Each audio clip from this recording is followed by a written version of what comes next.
Hey, yo, what's good, what's good, what's good? Welcome to Reflections of a DJ R.O.A.D podcast, presented by DJ City and Beat Source. Big shout out to my brother, DJ Never, Never Forever. We are here in New York. We have invaded the Sound Collective our studios.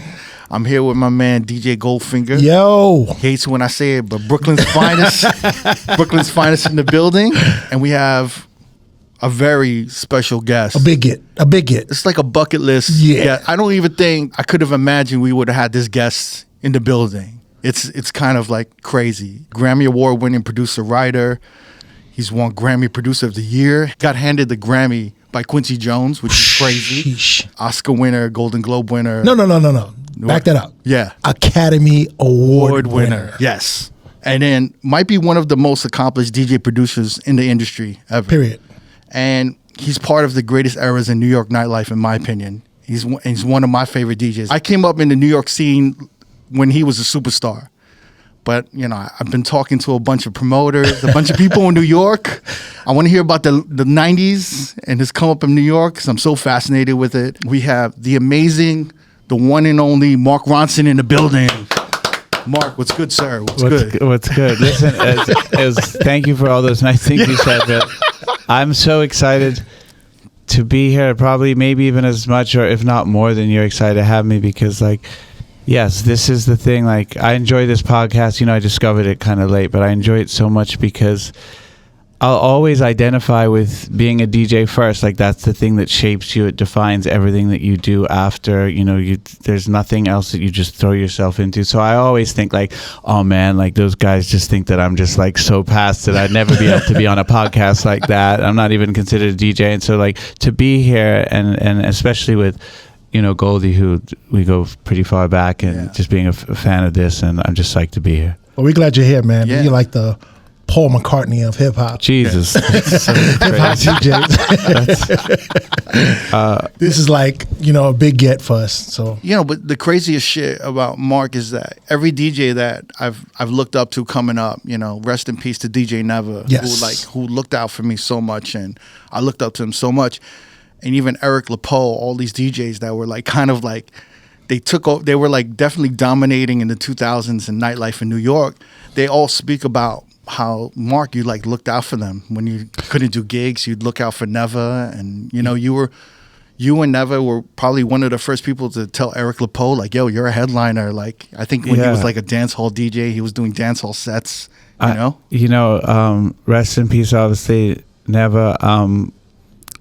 I just remember there was a gig that I had Tuesday nights at Rebar, and I just remember he was always in the same spot. If I like close my eyes and think of Rebar, I can see, the first thing I see is Never kind of like looking up to me with like a drink or maybe like a blunt and just like smiling. And if it was a good mix or something that was like dope, he'd kind of like he'd look like I would scan the room to see like the couple of DJs that I really respected, and you know, after you do something that you think is dope, and you're like, did they notice? Like, is that right? And so it'd be like maybe sometimes Stretch, although he was far grumpier back then, and then Never, and a couple of people, and I have so many fond memories of Never, and obviously LaPoe, you know, came up. He just showed up in the booth one night while I was playing at a club called Fahrenheit with a box of 45s, and he's like, I'm supposed to play the reggae tonight. And I was like, really? Nobody told me. You know, it's just like one of those like things you're like forced into a marriage with somebody. Right. And then we just played together forever and ever, and you know, he's just such a great DJ. Great stuff. You know, in the beginning when you first started in New York, your first DJ name wasn't Mark Ronson, right? Your original, it was like Mark the Spark or something. It's even worse than that. Like DJ names are just the word. There's torment us. I think that, like, I mean, listen, could you imagine like young Aston Taylor, like he's like 17 years old, like what are you going to be called? I'm Funkmaster Flex. Should be like, I hope that works out for you. You know, those names are amazing because the people are amazing. Right. The Beatles, Earth, Wind and Fire, Tribe Called Quest. Like if you take away that incredible output, like they're kind of funny names. But yes, I had this name. I moved here from England when I was 8 years old. And most of my like upbringing, I had a funny accent a little bit from going back and forth, and people teased me. So I was like, all right, I'm gonna own that. I'm gonna call myself DJ Old English, you know, like because obviously like the malt liquor and the thing. And then I was like, that just sounds too badass, and that's not who I am either. So then I became Mark the Spark because you inherit names when you're young you from records that you listen to, and I was a big fan of Brand Nubian, so you just become a name that is already out there. Then I started DJing in clubs downtown like not that long after, and the real Mark the Spark there was there from Brand Nubian, so I was like, oh, can't do that. Yeah. That's one of the homies. He lives in Vegas too. Okay. Oh, he does. And yeah, we've had him on. He brought like Sadat X on, and he'd tell me stories about Brand, like, you know, Grand Hooba and everything, and split between Brand Nubian. Yeah. So wait, did he approach you? No, he did, and he was always really friendly. I think he was just like, oh, that's cute. That kid looks up to me so much. You know, he took my name or something. And then I changed to Spark Ronson because it was just so bad. But I was like, just keep the Spark part. And then, you know, because I wanted to have a cool name. All my favorite DJs did. Stretch Armstrong, Riz, like Mighty My, like all the other DJs, Goldfinger. I was like... And then at just one point, I was just like, fuck it, I'm Mark Ronson. Like, that's just, you got to just deal with that's where I am. Now, were you all English professionally? Like, when you were in the city, were all English? There's some high school party flyers. Like, that was still like when I was like 17. Like, so there's like 1 or 2 flyers with that. But it looks ridiculous. What's good, everyone? This is P-Dot from Reflections of a DJ, the R.O.A.D podcast. Whether you're just discovering the podcast or a day one listener, if you've been loving the content and want more, here's your chance to support the pod, get closer to the action, and unlock exclusive content by joining our Patreon. For just $5 a month, you can join our Tier 1 R.O.A.D subscription. This is for our loyal listeners who want early access to new episodes 3 to 4 weeks ahead, your name in the credits of every video episode, and access to our exclusive R.O.A.D edits pack. For the hardcore supporters, we've got our Tier 2 R.O.A.D for Life subscription for just $10 a month. This is the all-in package. You'll get everything from Tier 1, plus a monthly bonus episode, early access to our exclusive R.O.A.D 10 and R.O.A.D Talk interviews, behind-the-scenes content, our In the Crate series, along with unreleased projects. This is your chance to support the podcast and get more of the content that you love. Join the family today at patreon.com/R.O.A.D podcast. Check the link in our descriptions. We appreciate you, and let's keep this journey going. When did you link up with Bill Specter? Because I actually called Bill Specter, and I was like, he's got to have some great stories with Mark. And he told me about the first time, I guess you actually came up with like Bill Specter, like that was the first actual parties you started doing, right? The first cool parties, like obviously I was playing like anywhere, you know, I loved it. I'd play anywhere that had turntables and pay me $50, and sometimes I'd bring the turntables.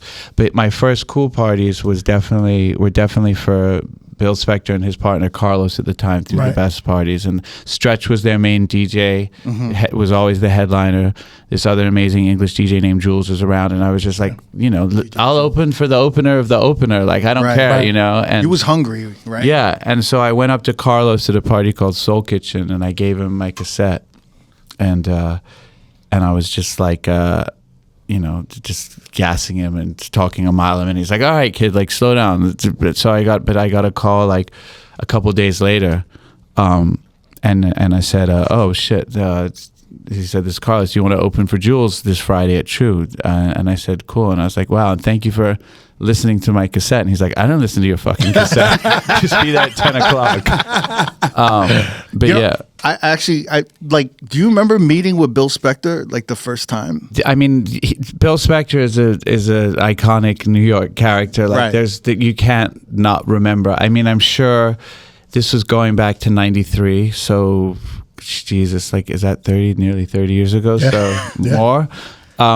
But I just remember he was just so cool, and he was just funny, and you know, he called himself at that point the hip hop Woody Allen, which for obvious reasons is a thing he's probably retired. So good. Definitely stopped that. But he was hilarious. He was just like, he still is. He's an amazing New York character. He just threw the best parties, and he just knew great DJs, and I wanted to be friends with him. Can I kind of have his take on first time meeting you? Okay. I just wanted to like see what you thought. Yeah. If you could corroborate his story. Yeah. During the time when he was promoting, he said all the girls kept talking about Mark Ronson. This is maybe from the high school parties you were doing, but he's like, girls just kept saying like Mark Ronson. Did you go to school out here or something? You know? Yeah. Oh, I think what it was is that... You went to collegiate, right? I went to collegiate, but which is coincidentally where Stretch went to school as well. But I didn't know him from then. I actually didn't even realize that Stretch, even from listening to him on the radio, went to the same high school as me from like way until when I started DJing. Right. I was think that I was convinced he wasn't white or something. I was like, there's no way this guy is like the lord of the underground. Like, this is not this guy, Adrian Bartos. But anyway, I remember dating a girl. One of the girls, a really good friend of hers, Zuhara, did all the phones for Bill. Like, because back in those days, you had the phone bank, and like there was no emails and stuff. So you had like this big phone log, and that's how you would call, like, make 3,000 calls on a weekend. Like, we're doing this party, da-da-da.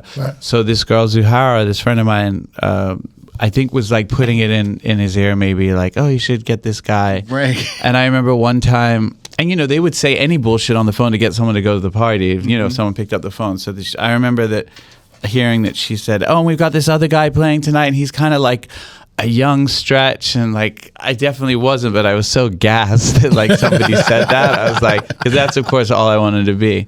So yeah, I think that was probably some of the girls that did the phone calls. And then he said, he was like, he didn't really know much about you, but I think he heard you were in a band. Yeah. And so I think you guys met, and I could be wrong. He said you guys like possibly met at Buddha Bar for the first time, and he had a conversation with you, and he actually was going into the meeting with you, like, because you were kind of he was like, you know, this good-looking young guy. Everyone was talking about him. So he's like, maybe I could get him to promote a party. Yeah. And then you were like, and he's like, maybe his band can like perform at the party. Right. And then you were like, nah, I want to DJ. And he was like kind of thrown off, like, you want to DJ? And then I think that's when he was like, yeah, you can open. That's so crazy. It's so crazy how we remember these things so differently. And there's a really good chance that happened. And then, you know, the other thing was, you know, it was all the parties were at that point were Bill and Carlos parties. Right. So I ran up on Carlos at Soul Kitchen with the tape. But I'm sure something like what Bill's describing could have happened at the same time. I did have a band. We were not very good, but there were a lot of great talented people in it. But what was the name of it? It's a very, very bad name.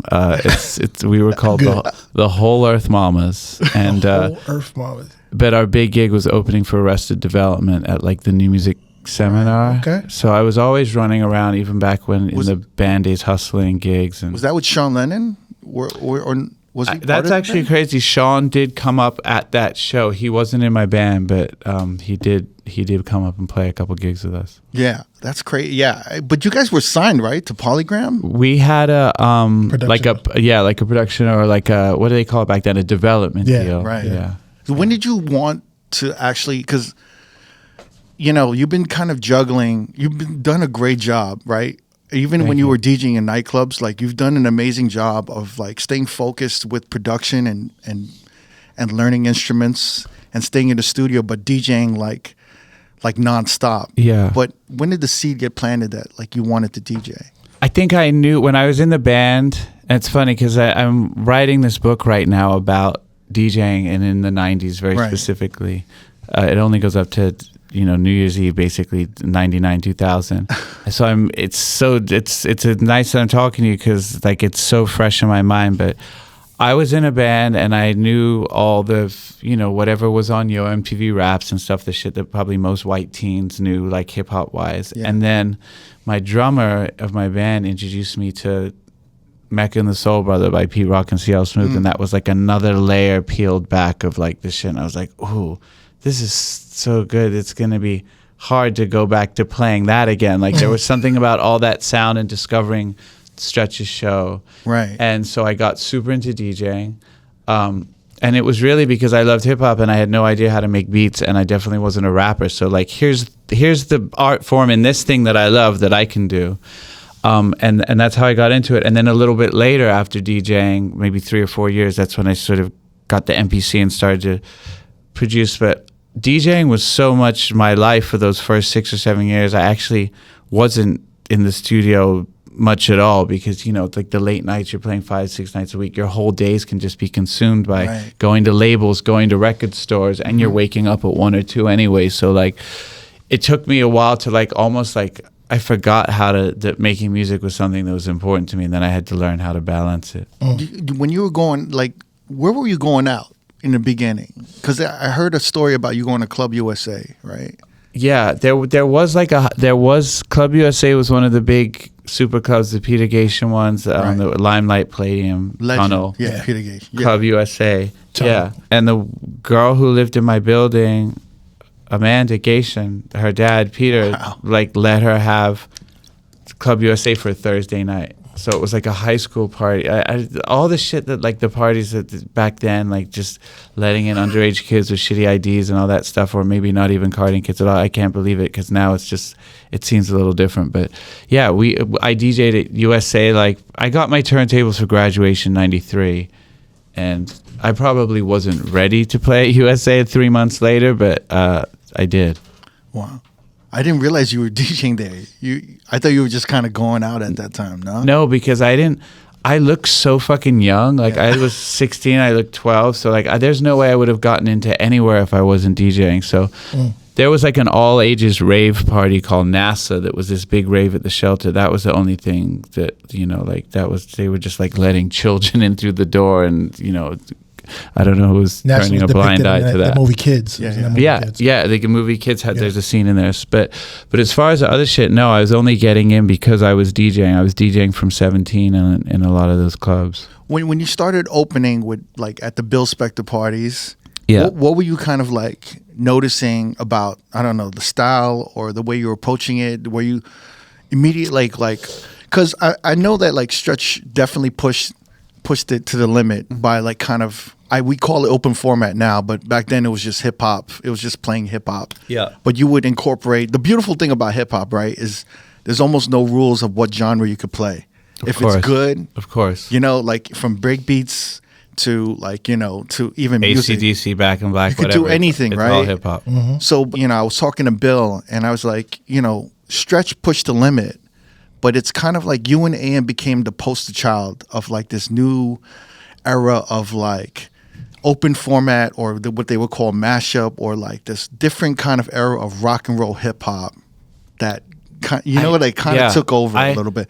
But I don't want to disregard any DJs before you, you know, because I know Stretch was like Stretch really was, and this is like, I don't want to give away like the whole book because I'd love some people to buy it, but that's really the book. Like I was in this zone between when Stretch was just the king of New York, but got kind of burnt out and wanted to play other stuff. And just before AM turned into fucking Superman.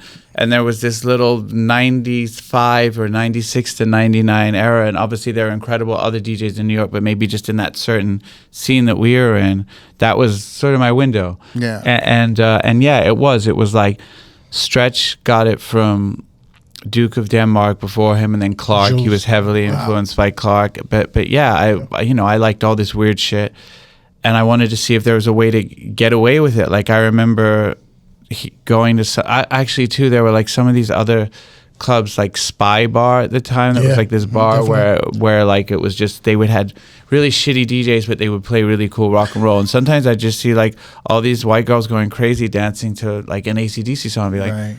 Oh, that's crazy. I wonder if how can I get away with playing that at a Bill Specter or Cheat on a Monday or a true hip hop crowd without getting a bottle fucking thrown at me? And will this work? So I would just come up with these routines. It was just like maybe like the Benjis was out that time, and there was the rock and roll remix that was not very good, but I was like, if I switched the rock and roll remix right on Biggie's verse, no one's gonna stop dancing because it's Biggie. And then when he goes, it's all about the Benjis, and then all of a sudden at Cheat on Monday night, people are dancing and they're kind of like smiling because they're like, should we be dancing to this? And then before they have time to really think about it, like you've just snuck the song through the door in a Trojan horse anyway, and everyone's like, this is kind of dope, and and those records just sound so good. Right. So I would just try and fuck around, and you know, obviously other DJs were doing it, and then but it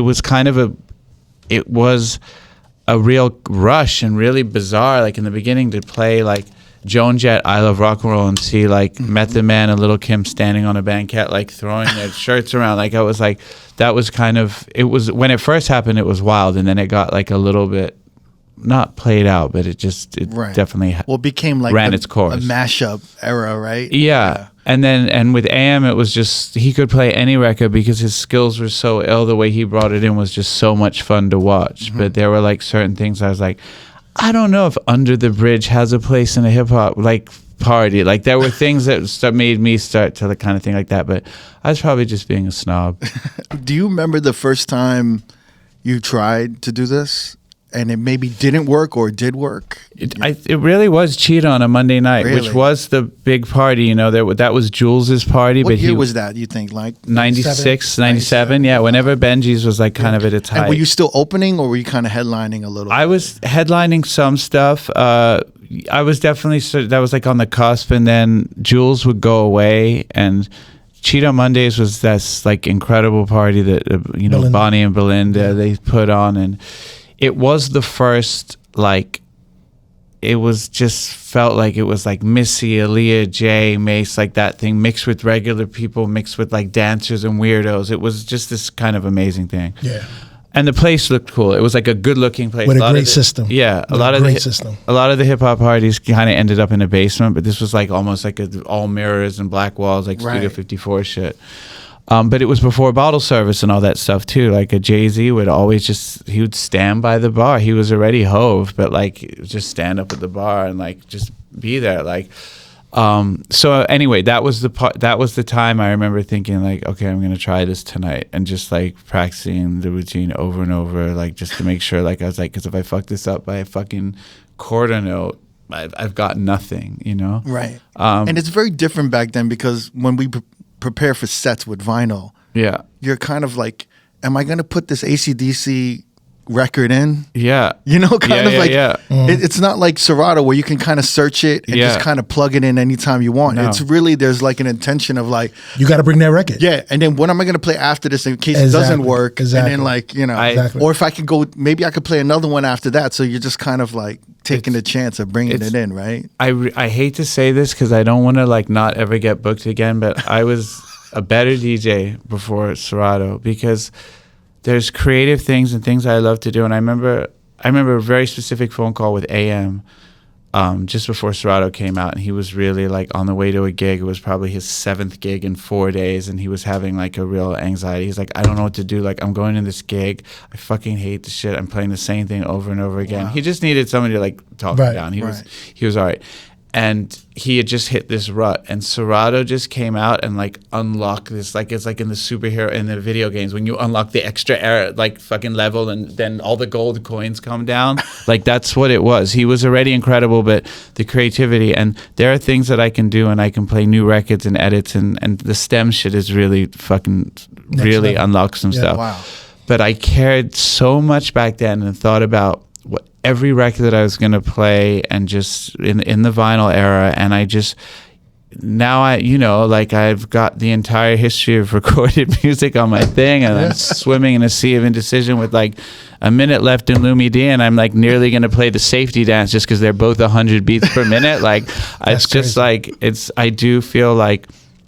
And also, I believe I was better back then because I was playing 5 nights a week in clubs, and nothing will ever make you better than being a regular. But that's where you get your DJ. rep. You get your bones from playing records, because as another DJ, if you're seeing this guy bring this record and play it, you're like, what made him bring that record and decide to play it that night? That's where you got your props from other DJs. Right. Yeah. And also one of my other things was like, and I got that kind of from Stretch, was the speed mixing thing. So you'd have your brand Nubian set, and you go all for one, slow down, step to the rear. You'd 4 bars of each song run through. And that was one thing. I wasn't crazy with the cuts, that I was really good at just like getting records off and on. And like, you know, you'd turn back at the crates and there's just like 17 things like sticking out of the front of your crate. But Serato came and just made that possible for anybody. Like it just took away like the thing that I was sort of like good at. So obviously you have to find other shit, but you were really great at dropping on the one. Like I remember hearing you. Right. I don't even know if you remember the park. Yeah, yeah, of course. I would go there, and I remember like it was such a scene because I was just like coming up, and I would see you going in with Rashida Jones, and like Aaliyah and Aaliyah's brother, and in my head I'm like, and you know I actually knew Birdie, who was your road manager. Right? He was like Rody would carry all your crates. Birdie, I'm sorry. We call him Rory, my boy. Rory. Of course. He was like a little brother to me, like his big brother Damien. Like, we went to school together, but I know Damien. So.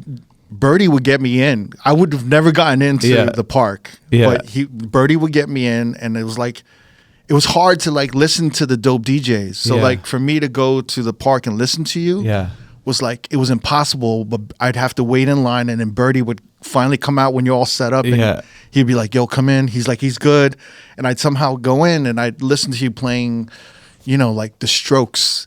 Really? Yeah, playing the Strokes into like Special Delivery, G-Dap, and then playing like One More Chance into like as Stevie Wonder. Right. But it was not a lot of blending. It was like almost no scratching. Yeah.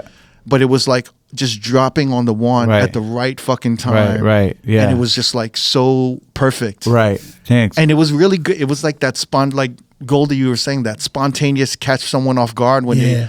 Yeah. And it always goes back to that James Brown, like on the one, right? He was obsessed with the one. Yeah. But it's the way you drop it on the one. Yeah. And then people would just scream, you know. But it was like, I've never. And we all love a snare drum on the 4. Yeah. Scratch the snare drum. So good. Hell yeah. A nice snare drum. Hell yeah. The scream is something that's crazy. I was talking to Cypher about this because I was talking about him for the book. And obviously, because he's so funny and now he's like his comedy mind. And he was like, we're talking about the scream. Like that thing of like, you would engineer your set, because there was that thing you could drop out the line in the song that everybody knows, like Lemonade is a popular drink and stills. I get most out, everyone says Bruce Willis. You drop your next record, whether it's gin and juice or whatever, on that thing, and that rush that you would get, that scream or whatever, that like roar, when the crowd was like, it would change the atmosphere in the room. I remember when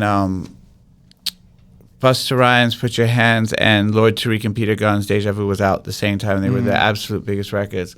And I knew that like the crowd was going to sing the Uptown Baby at the top of the thing. So I was like, oh shit, if I basically remix the crowd's going to sing Uptown Baby, and I put and they're suddenly like singing, and then they just realize that you're playing this other beat on them, but then you go back to the beat and you're like, you're remixing the crowd in real time. And there were these little things that I did, and I probably because I didn't spend those extra 4 years like in the room, like 8-track AM, getting those kind of skills, that I probably had like over analyzed and thought about mixes and kind of the wordplay and all that shit so much, because that was kind of, you know, that was something that I could do. That's great that you mentioned Cypher Sounds, because I remember him talking about, like, I don't know, I guess you had like a sit down with him and Riz, like a panel. Yeah. And you were talking about, I guess, doing research for your book. Yeah, talk to Riz, because Riz was just like one of my favorite DJs to go see, because Riz was just like so crazy on the knobs, on the Uris, like nobody was. It was like watching somebody, like those people that play this 3-card Monty on the street, their hands are flying everywhere and you can't even see shit. Riz was master, you know, Riz, I don't think people know enough about Riz, but he's like maybe one of the most legendary. He's like a DJ's DJ. Yeah. I've heard him on here when you guys had him. Yeah. It's so hard to get him. He's so awful at like self-promoting or talking about himself. Yeah. That I can never really get the real stories from him, because he's so humble. He's like too humble. Like, I wish I could reprogram him and have him talk about. It's true. You know? I heard him recently as well, talking about all the scoop stories as well. And right, that was great. He's great. And then Cypher said something else that was like very, like just really resonated, was that, you know, Kaori, Goldie, Cypher, Stretch, Julian, Jules, there was like a lot of the high, heavy rotation downtown DJs.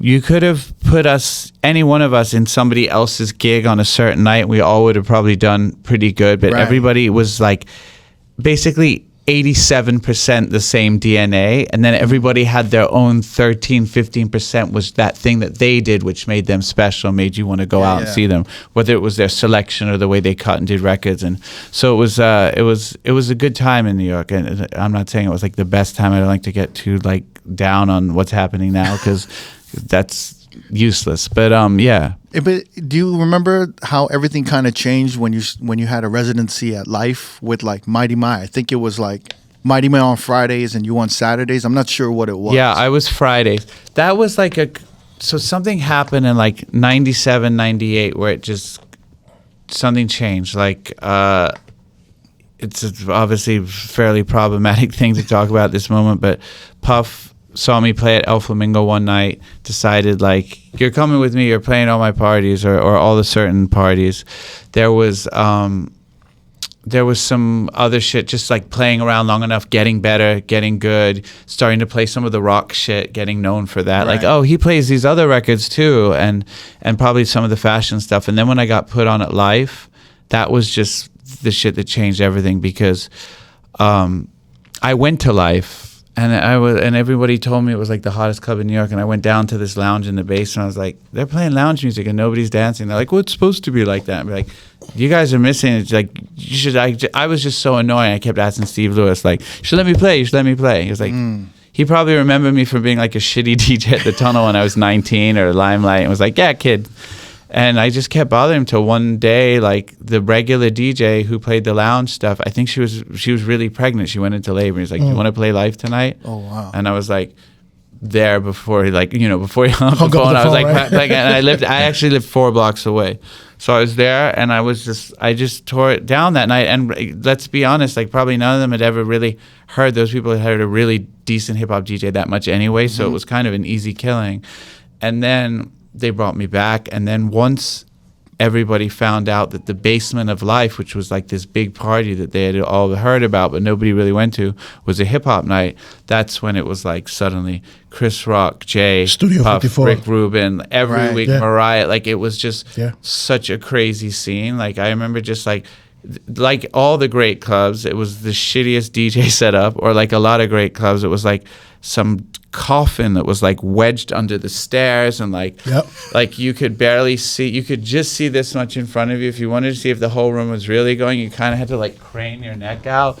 But and it's funny because if you're watching the floor, you knew somebody famous or somebody crazy was coming down, because you just see all the people dancing suddenly go like and you can't see who they are, but you just see that everybody's looking at somebody. Yeah. And then it would be Jay and Damon or whoever the fuck. Prince. And that was like, and I would play 11 to 4 or 12 to 5. No, 12 to 5. It went late there. And so I would get to go through all the, the big hip hop records and all that stuff, but then really like play the special shit at the end of the night. Because even if you're only playing for 30 or 40 people, that's how you define yourself too, because they're like, oh, they're staying because you're playing dancing out of space atmosphere, or Stevie, All I Do or something. But that I loved playing. You couldn't like pry me off those fucking things at 5 a.m, yeah. That was when DJing, like there was an article on the cover of the New York Times called "DJs Make the World Go Round" that was like obviously very late, but it was about how suddenly all the like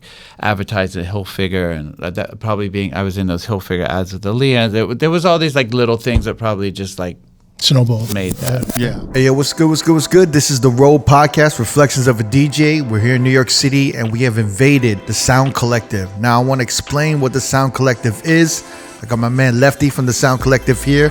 Lefty, thank you for having us and hosting this beautiful studio for us. Exactly what is the Sound Collective here in New York? Modern, state-of-the-art facility with tons of production gear. And one side of it is you can be a member and you can come here and pay monthly to use the rooms and the gear and sign out time and our space. We have a state-of-the-art studio. We have all these production stations, DJ stations, instrument practicing rooms and such like that. And you also like teach. You have like classes and sessions, right? We have intensive programs, short-term programs that people can come and take Saturday classes on DJing, production. There's like kind of a community building within where there's like DJs, producers, musicians. Up and coming producers, people honing their craft and learning, and DJs and all these things. And they come here and practice, and we have all the new gear, so they come to check that out and get familiar. And a lot of DJs will come in from out of town and be like, let me get a day pass so I can just get a refresh on the 3000s and the V10. And what's great is that a lot of our guests, everyone from like Clark Kent to the technician to like Camilo, they come in here and they're just like, holy shit. You want to play with all the gear, man? Yeah. I didn't even realize this, but you guys have like studio spaces where people can do live streams and they can do their Twitch streams. Yep. We got a whole green screen set up already, multicam, full on switcher. Like we also do a lot of events here. We're bringing a lot of outside talent, organizations. We got a big event coming up with DJ City, Beat Source, and Serato. That's part of our family. Yeah. We did a big one last year with them. We got another one coming up. For our listeners, is there any way we could hook them up with a deal, or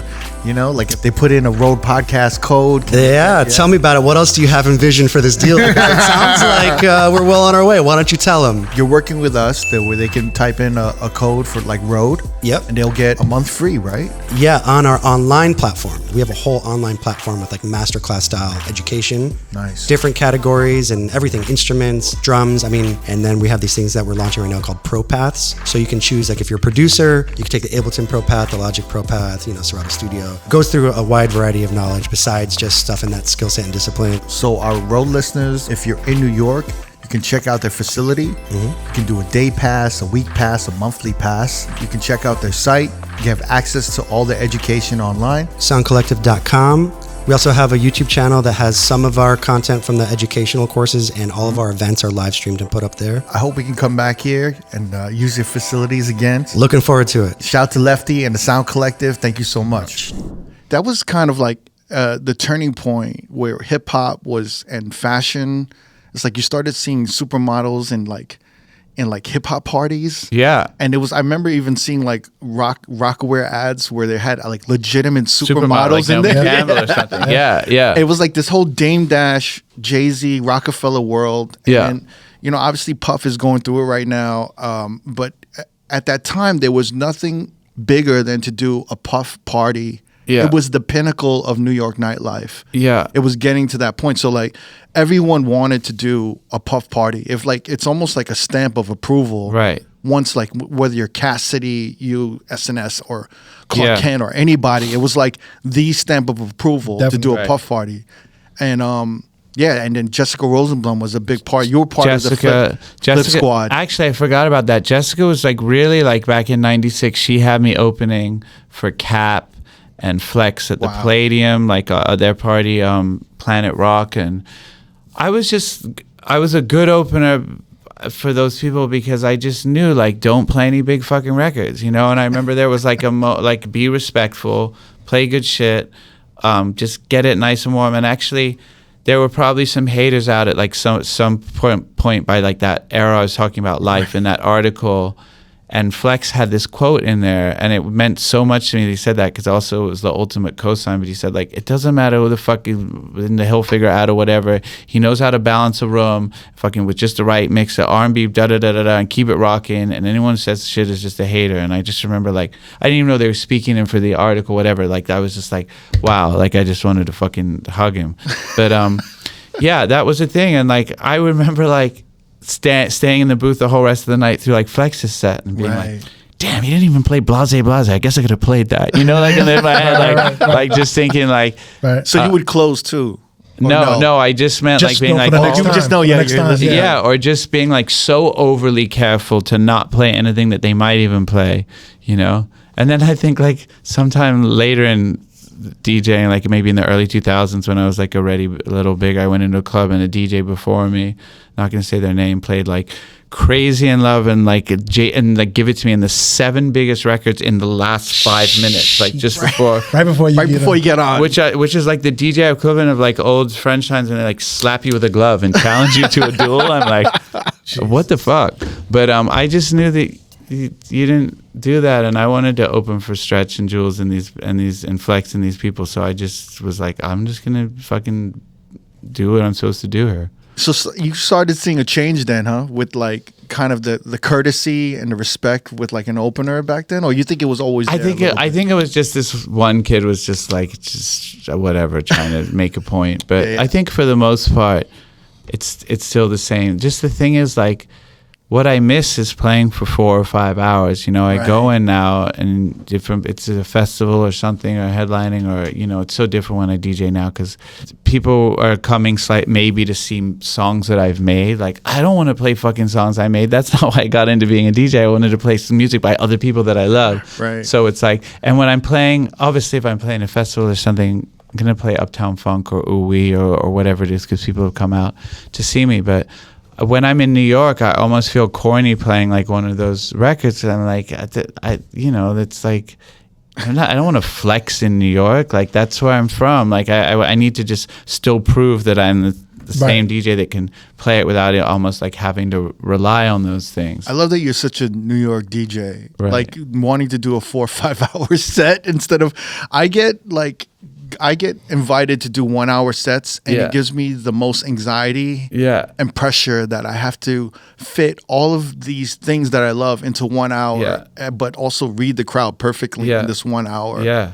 And I'd like you said, I'd rather create an arc to the night with a 5 hour set. It's such a New York DJ thing that from a certain era that we would want to do that. Definitely. And I speak to Eli Escobar about that too. Like he loves that. He loves it. Marathon Man. Man. And he's my favorite. Like I talk about him in the book, even though I don't really get out of the 90s, but just in the epilogue, it's so special how he we started about the same time. I obviously had the more probably glitzy, got bigger faster, and then he had to play a whole lot of shit that he hated in the bottle service era and just kept doing what he did. And now look at him. He's one of the most beloved kind of in-demand book. He's got his own club New York. That's almost probably what Joe Clausell and some of those older guys in Body and Soul were that when you just reach your prime.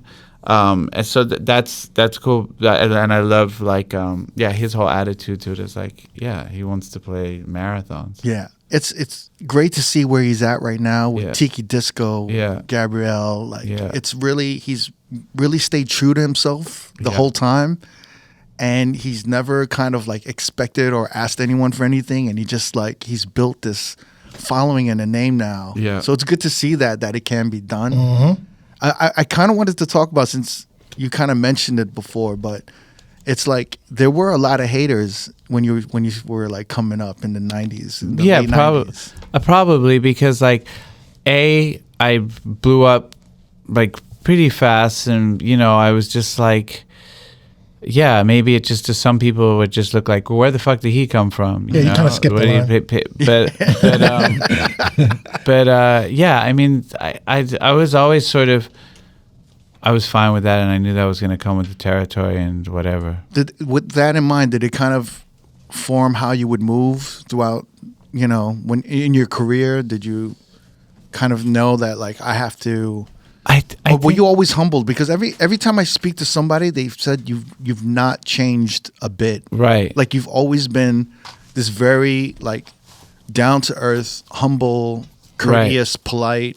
Right. Never kind of wanted to steer or pose or be something you weren't. You always kind of stayed true to yourself, right? Yeah, I guess that's one of the highest compliments you could get, so I'm grateful anybody said that. But yeah, I mean, just never thought to do it, because I was what's the point in being that? Who wants to be the cliche, the person who gets big and then gets gassed? And there's that saying be careful what you are to the people on the way up, because you'll see them on the way down. But there's also and if you're lucky, you might see them on the way up again. You know, I've had definitely this up and down in my career, production wise, DJing. I've been, after my first record came out, even though there was a little DJ hit ooh-wee on there, it sold 7 copies, and for 3 years I couldn't get an A&R guy to return my calls, and then here comes the Fuzz. Here comes the Fuzz, and then I got really lucky because meeting Amy Winehouse was basically on a whim, that wasn't even supposed to happen. So yeah, I'm just always been grateful for anything. Maybe it's my mom, the way she raised me. I don't know, but I don't see any reason to be any other way. I was gonna ask if you saw maybe because with your upbringing with your stepfather and your mom and just being around a lot of celebrity life and all these musicians, did you kind of just see how to move and how not to move early on? Or I don't know if I was probably smart enough as a kid to be okay, don't do drugs, because I certainly did drugs, so I don't know. But I think that I don't know, it's interesting. I do kind of try and get to the bottom of it in the book, because even though it's a book about the 90s, it's you always need a little self-reflection and some context for whatever you're talking about. It was definitely wild to grow up in a house where there were rock and roll people and parties, and actually even my dad, who wasn't a musician, he just loved music so much. They were always partying. This is in the late 70s in London, where I grew up, and I'd come in out in the 2 a.m. and 100 adults in the living room, and I just go straight to the speakers, like wherever it was playing, like Sly and the Family Stone, and just stand in front of the speakers and pretend to play air drums. Like I was just like, so I'm sure like it instilled the love of music and nightlife for sure. One of the biggest turns to me where I started looking at you as like, wow, this is crazy. Like, he's not just a DJ. He's making like these crazy records, and it's just not, they're not like party breaks, or they're not like remixes. They're like actual, like almost like reworks. Yeah. But it was like Nika Costa, Like a Feather, when that first came out. And I was just like, wow, like, how did he do this? Yeah. It just kind of blew my mind, because it was that perfect blend of like a kind of a rock song with a hip hop feel to it, like, and it was so great because it played with all this empty space, right? Yeah. And it was just one of those great 11 o'clock, 11:30 records that you could just drop, We would have loved it to be a 1:30 record, but it just wasn't in the cards.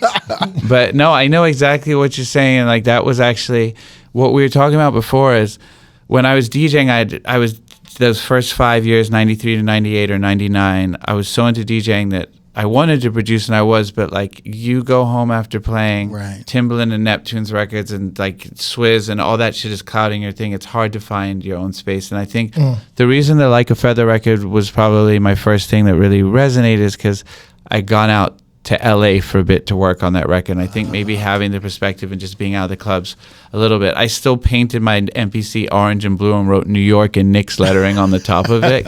But I was out there, but that gig and the sound of that song was because Dominic Trenier, who's also passed away, was a brilliant music man and manager. Managed D'Angelo. He came up to me at Life one night, and I was playing like one of those wild sets, so I probably played like EPMD into Biggie, into Rufus and Shaka, You Got the Love, into like AC/DC, and he just like ran up to me, like he had this amazing, iconic, raspy voice, and he was like, I signed this chick, and I don't even know what a record's supposed to sound like, but I just wanted to sound like one of those DJ sets, like all that shit. She can sing her ass off. She's like Shaka Khan meets Janis Joplin. And that's how I got the gig. Dom took a big chance on me because I hadn't produced anything, and this was his big artist on his label with D'Angelo, Nika Costa. So it's, we went in the studio, and it took a while to get to that, but Like a Feather was one of those things that's really like so informed by being a DJ. I was obsessed with the primo DJ Premier style of making beats. You actually played that record at the Voodoo joint. Yeah, you remember? I was there. So this was the thing. So I made this record, Like a Feather. It's the first thing that I ever feel like, okay, I'm maybe proud enough to play this record in a set. Wow. Made it, like, went to Sterling Sound, pressed up an acetate. But in my head, DJ Premier was my absolute hero from the sort of daily operation, loops and breaks era, like all the way to when he defined the stab and the chops. And so when I made Like a Feather, I always just, to me, it sounded like it sounded so much like made by someone who's a fan of Primo. Mm-hmm.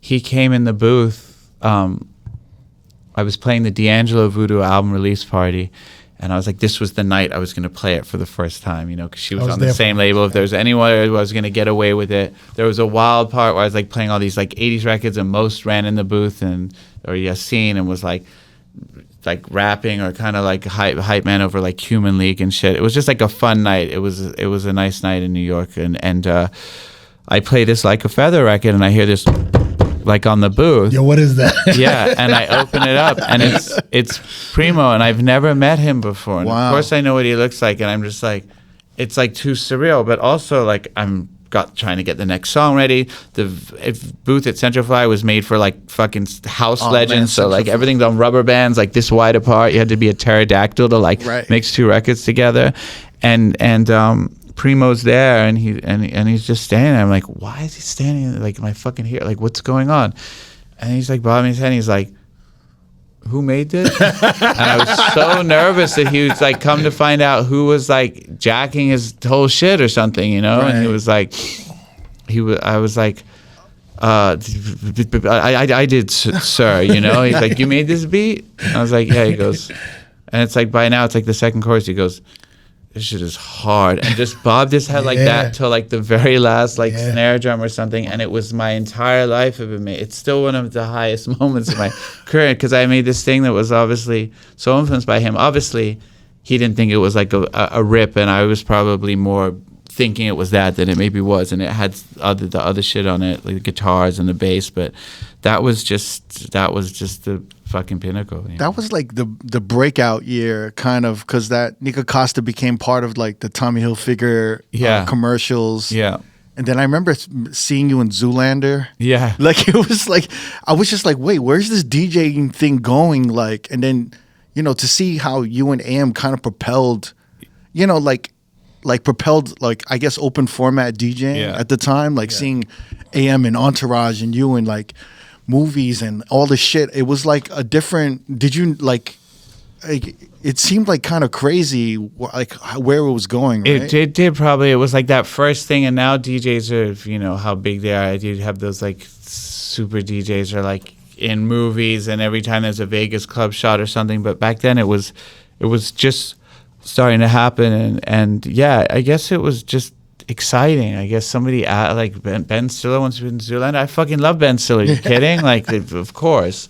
The original opening scene of Zoolander was actually really in the first script that I ever got. Like, I was actually DJing at Life, and I like, play some record that like makes the robots go crazy, and like they're like, turn the fucking record up. I'm like, nobody tells Mark Ronson what to play. Like, that obviously didn't.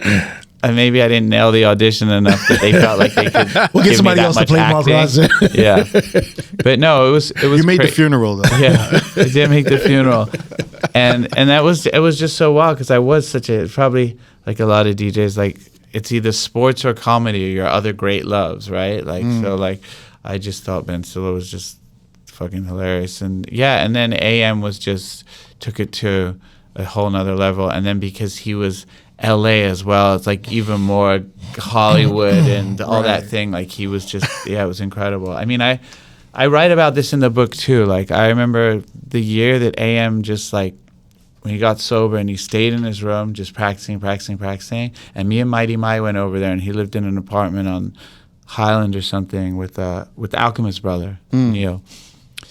And I remember just thinking like, this is incredible. He did some routine. I was like, what the fuck have you been doing for the past year? Like, have you left your house? Like, when did you get this good? Like, he was the same skills as me. I go see him at the Dragonfly, nice mix of a Stevie Wonder record out of a nice and smooth record, whatever, that kind of shit.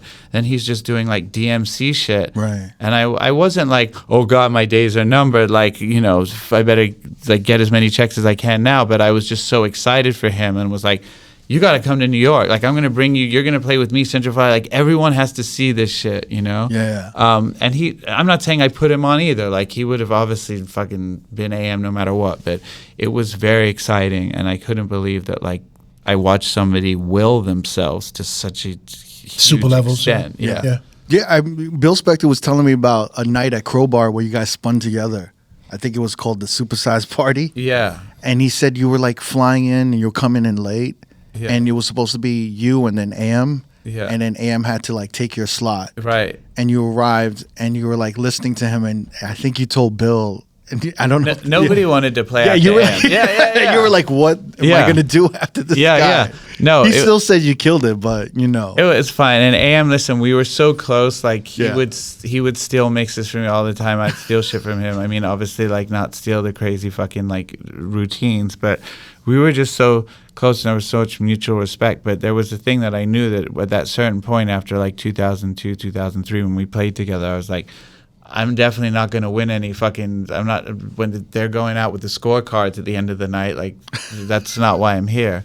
But I also loved playing with him because it was just like, you know, he was my boy and we had so much fun. I remember also like, there was a summer when Oo-Wee came out, that Oo-Wee was like a kind of bigger hit in England than it was here, and I would always end up on these bills with Jazzy Jeff.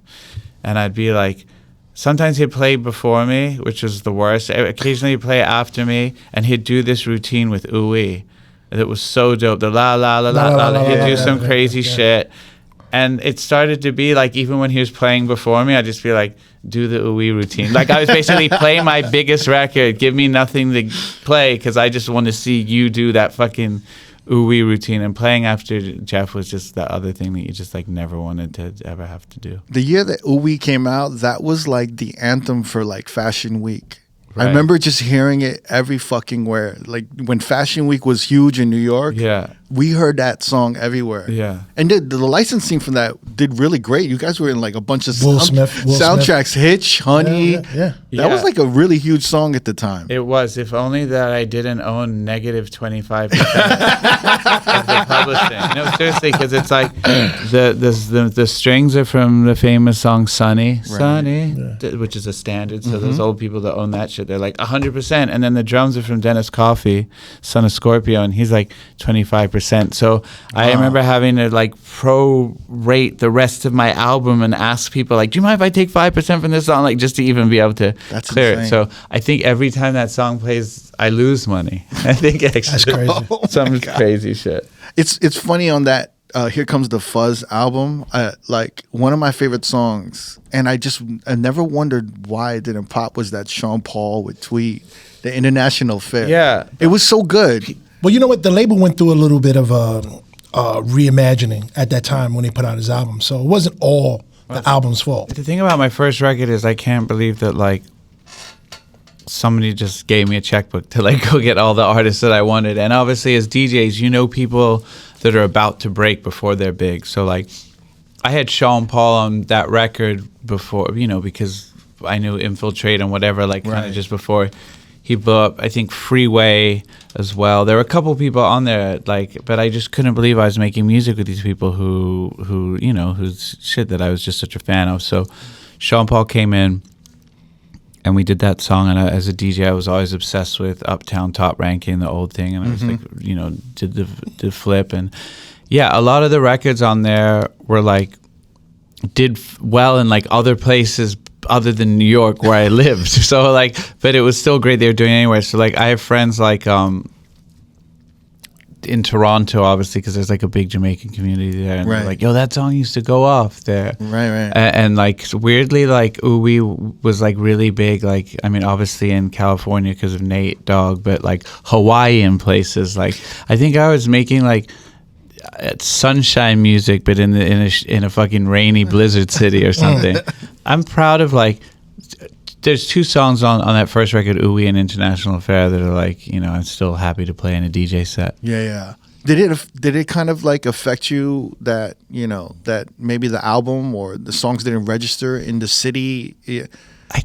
I think so. Like it probably did. You know, it's like it's kind of like when you walk into a nightclub and you have to DJ and everyone's like, because you know, look, DJs are the biggest haters, right? Right. Like, so there's all these DJs when your album came out that are jealous. Yeah. And I would hear them and they'd be like, man, that shit flop, bro. You see them like, wait. Yeah. And then, you know, you kind of feel it when you walk in a room. Like, I think so, but I think because maybe it's part of the thing that we were talking about, why I've always sort of felt like, what's the point in not being humble? I probably didn't think it was going to be a huge success. I wasn't like, this is going to come out and I'm going to own the world, you know? Like, I was just so excited to get to make that music. That record was a hit in England, which was the weird thing about that is like, my parents are English. I was born in England. I lived there till I was 8 years old. And I never thought for 1 second while I was making this record, like, maybe it'll do well in England. Like, the fact that it did so well there, I was like, oh yeah, of course this place that I lived in till I was a certain age shaped my musical taste and probably has something to do with why it's resonating over there. That's interesting. And I got to go over there and I'd open on tour for Dizzy Rascal and Justin Timberlake on like the Justified tour, whatever, on like the first arena. And I couldn't believe it. The first time I was like, you know, I've been DJing in New York at that point for 10 years and just like going to clubs and like, there's Mark, like you've been playing, we know you, like to go to the first place, like a club in Manchester where they're like psyched and they're coming up to you with like their 12-inch of Ooey to like sign, or going to Tokyo, which actually I've been going to Tokyo to play for 4 or 5 years, but once the record came out, you know, once you have a record out, sometimes you know, people get more excited. So it was incredible. Like, it was probably more than I ever hoped for. Honestly, I made a record of with artists that I loved, and you know, sold 8 copies, and who cares? And then there was like this moment where, you Yeah, I think like I was probably like a little burnt on DJing. The album hadn't done that well. All of a sudden, none of the A&R people are calling you back at all. And you're like, oh, fuck, what's my move now? And the thing that really kept me alive there was luckily like people like Dave Meyers, like big video directors, were always doing like these like Hyundai commercials in Japan. They'd just like throw me a bone like, hey, can you remix this song for a Hyundai commercial? And, wow. And that's kind of what I was doing. But I think the good thing about going back to England is I was really burnt on like the bottle service and hip hop and what was going on. And I went to England where people were just playing whatever the fuck they wanted and crowds were going crazy. And I came back and I told Q-Tip and I was like, dude, it's like I'd played this party and like OC Time's Up was like the biggest record of the night. Like, let's just do a party where we have fun and we play shit that we love. Table 50. And that's when we started doing Table 50. Yeah, that's so crazy. Authentic shit. And that was...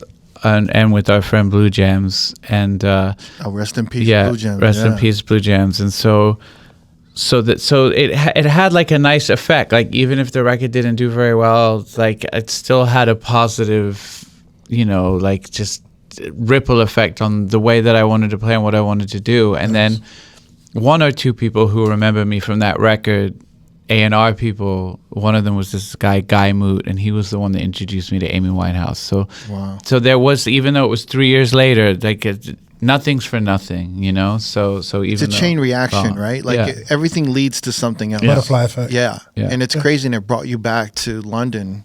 And it brought me back to London, which was really unique too, when I was doing well there, because I was like, oh, that's kind of stupid that like I had just like literally been sitting in my tiny bedroom studio in New York, like not thinking about anything other than New York. So when it didn't do well in New York and felt like a failure, I was like, oh, but there's this other place where I'm actually from, and I'm having some fun reconnecting with that as well. Did you meet Lily Allen before Amy Winehouse? I did. But was that in London, or was that through like a manager? Or anything? That was in London through DJing. So wow. The first time I went over to London to DJ, I think Puff had taken me before to play there. And that was nice because it was like playing back in London for the first time at a cool party. And then 2003, when the record was out and doing well, someone was like, you got to come down this party, Yo-Yo. It's at Notting Hill Arts Club, and there's this DJ Seb Chu who's like, he's kind of like the London Mark Ronson, and then like fucking horns go up. Like I'm like, I'm from London, I'll show them. I'll go down there. Fucking. That's what happened. I mean, that's how I first heard. AM. He's that LA Mark Ronson. All these people I ended up becoming incredibly good friends with. So I went down and played this party, and I love that there was that giant blind spot in my record collection of Two Step and Jungle and all those records that they went crazy for. Right. So I thought I'd really like killed it with the set, and that was like the Beware of the Boy era. Like just like I just had my New York set, and it did really kill. And then they just had that one extra superpower of 140 beats per minute that just like there was no way, and their crowd is like banging on the wall when they're playing those like fucking Goldie records and shit. Wow. So, and I just loved it, and it was exciting. So the DJs there, Seb Chu and Leo, they, that party that they did Yo-Yo on Thursday night for about 10 years was the first place that Lupe ever played in London, the first place Bruno played, the first place LaRue, Lily Allen. It was just known. It was a party, but like the 9 to 10 was like where they'd put a new artist on. So he really had this like thing there. And, cultivated. Yeah, and Kanye, I mean Adele, like people would come and just, it was a great basement spot. Interesting to hear about like this kind of evolution, because I can hear it in your production. Yeah. Because like even early on with Nika Costa, like A Feather, and then even like Talking to Me, the Amory remix, right. There's this like, there is that Premier influence. Yeah. And I remember there was this great remix that you did, and I think it was a mashup at the time. Where you kind of did a Premiere thing with The Strokes, someday, and then you put Devil's Pie over it. Yes, and it later became a Rhyme Fest song. Yeah, right. But I have somehow got the. It MP3. was on the mixtape, where it was just the D'Angelo acapella. Yeah, and that was such a, and I was just like that whole. I don't know. I call it like the early 2000 Mark Ronson era, right? Where there was this great, just like really soulful kind of Premiere. Like production. I thought it just sounded so great, but then you really kind of did a 1A. You went another like completely I wouldn't say a completely different way, but you evolve so much working with all these like London and UK artists like Amy Winehouse and Lily Allen. Right? Yeah. And I kind of wanted to know where the shift and where did that change? Because maybe you started using more live instrumentation, or you know what it was? I just made this album that I thought was just going to be for my own DJ sets, because at that point, this is like 2005, and I was really just like probably burnt, like looking for things to play. I wanted to play maybe a Radiohead song, but I just knew there's certain things that just like aren't going to fly. There's things that a crowd can fuck with, and there's things that aren't. So I started covering some of these songs for fun. I was like, let me just like redo these songs with a break beat and see if I can give it more of like a James Brown arrangement, what I can get away with. I love this. And you kind of introduced me to the Smiths. Oh, right. Was when you did a Sucker MCs with the Smiths song. How Soon Is Now. How Soon Is Now. So I was starting to do things like that, like either remixes or actually just like replaying whole songs. And one of them started getting played on the radio in England, this Radiohead cover I did of Just. And Zane Lowe was a big, really hugely influential at that time, and Giles Peterson.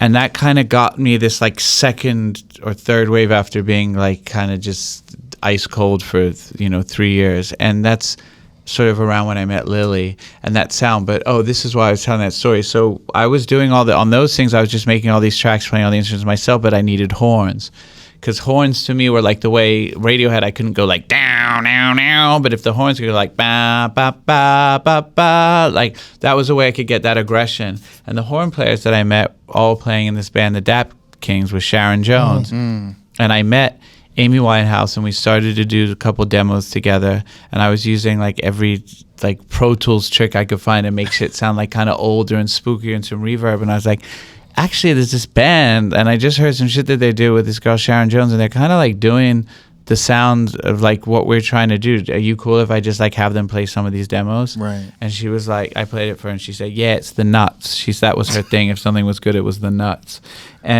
And we went and tracked all these demos. And I remember the first day that I went into the Daptone studio in Bushwick, and they were getting drum sounds, and I felt like I left my body, because I didn't know that you could, in 2006 or whatever it was, make a drum break sound. Like that thing that I'd spent 15 years of my life searching the East Village and record bins and record fairs for.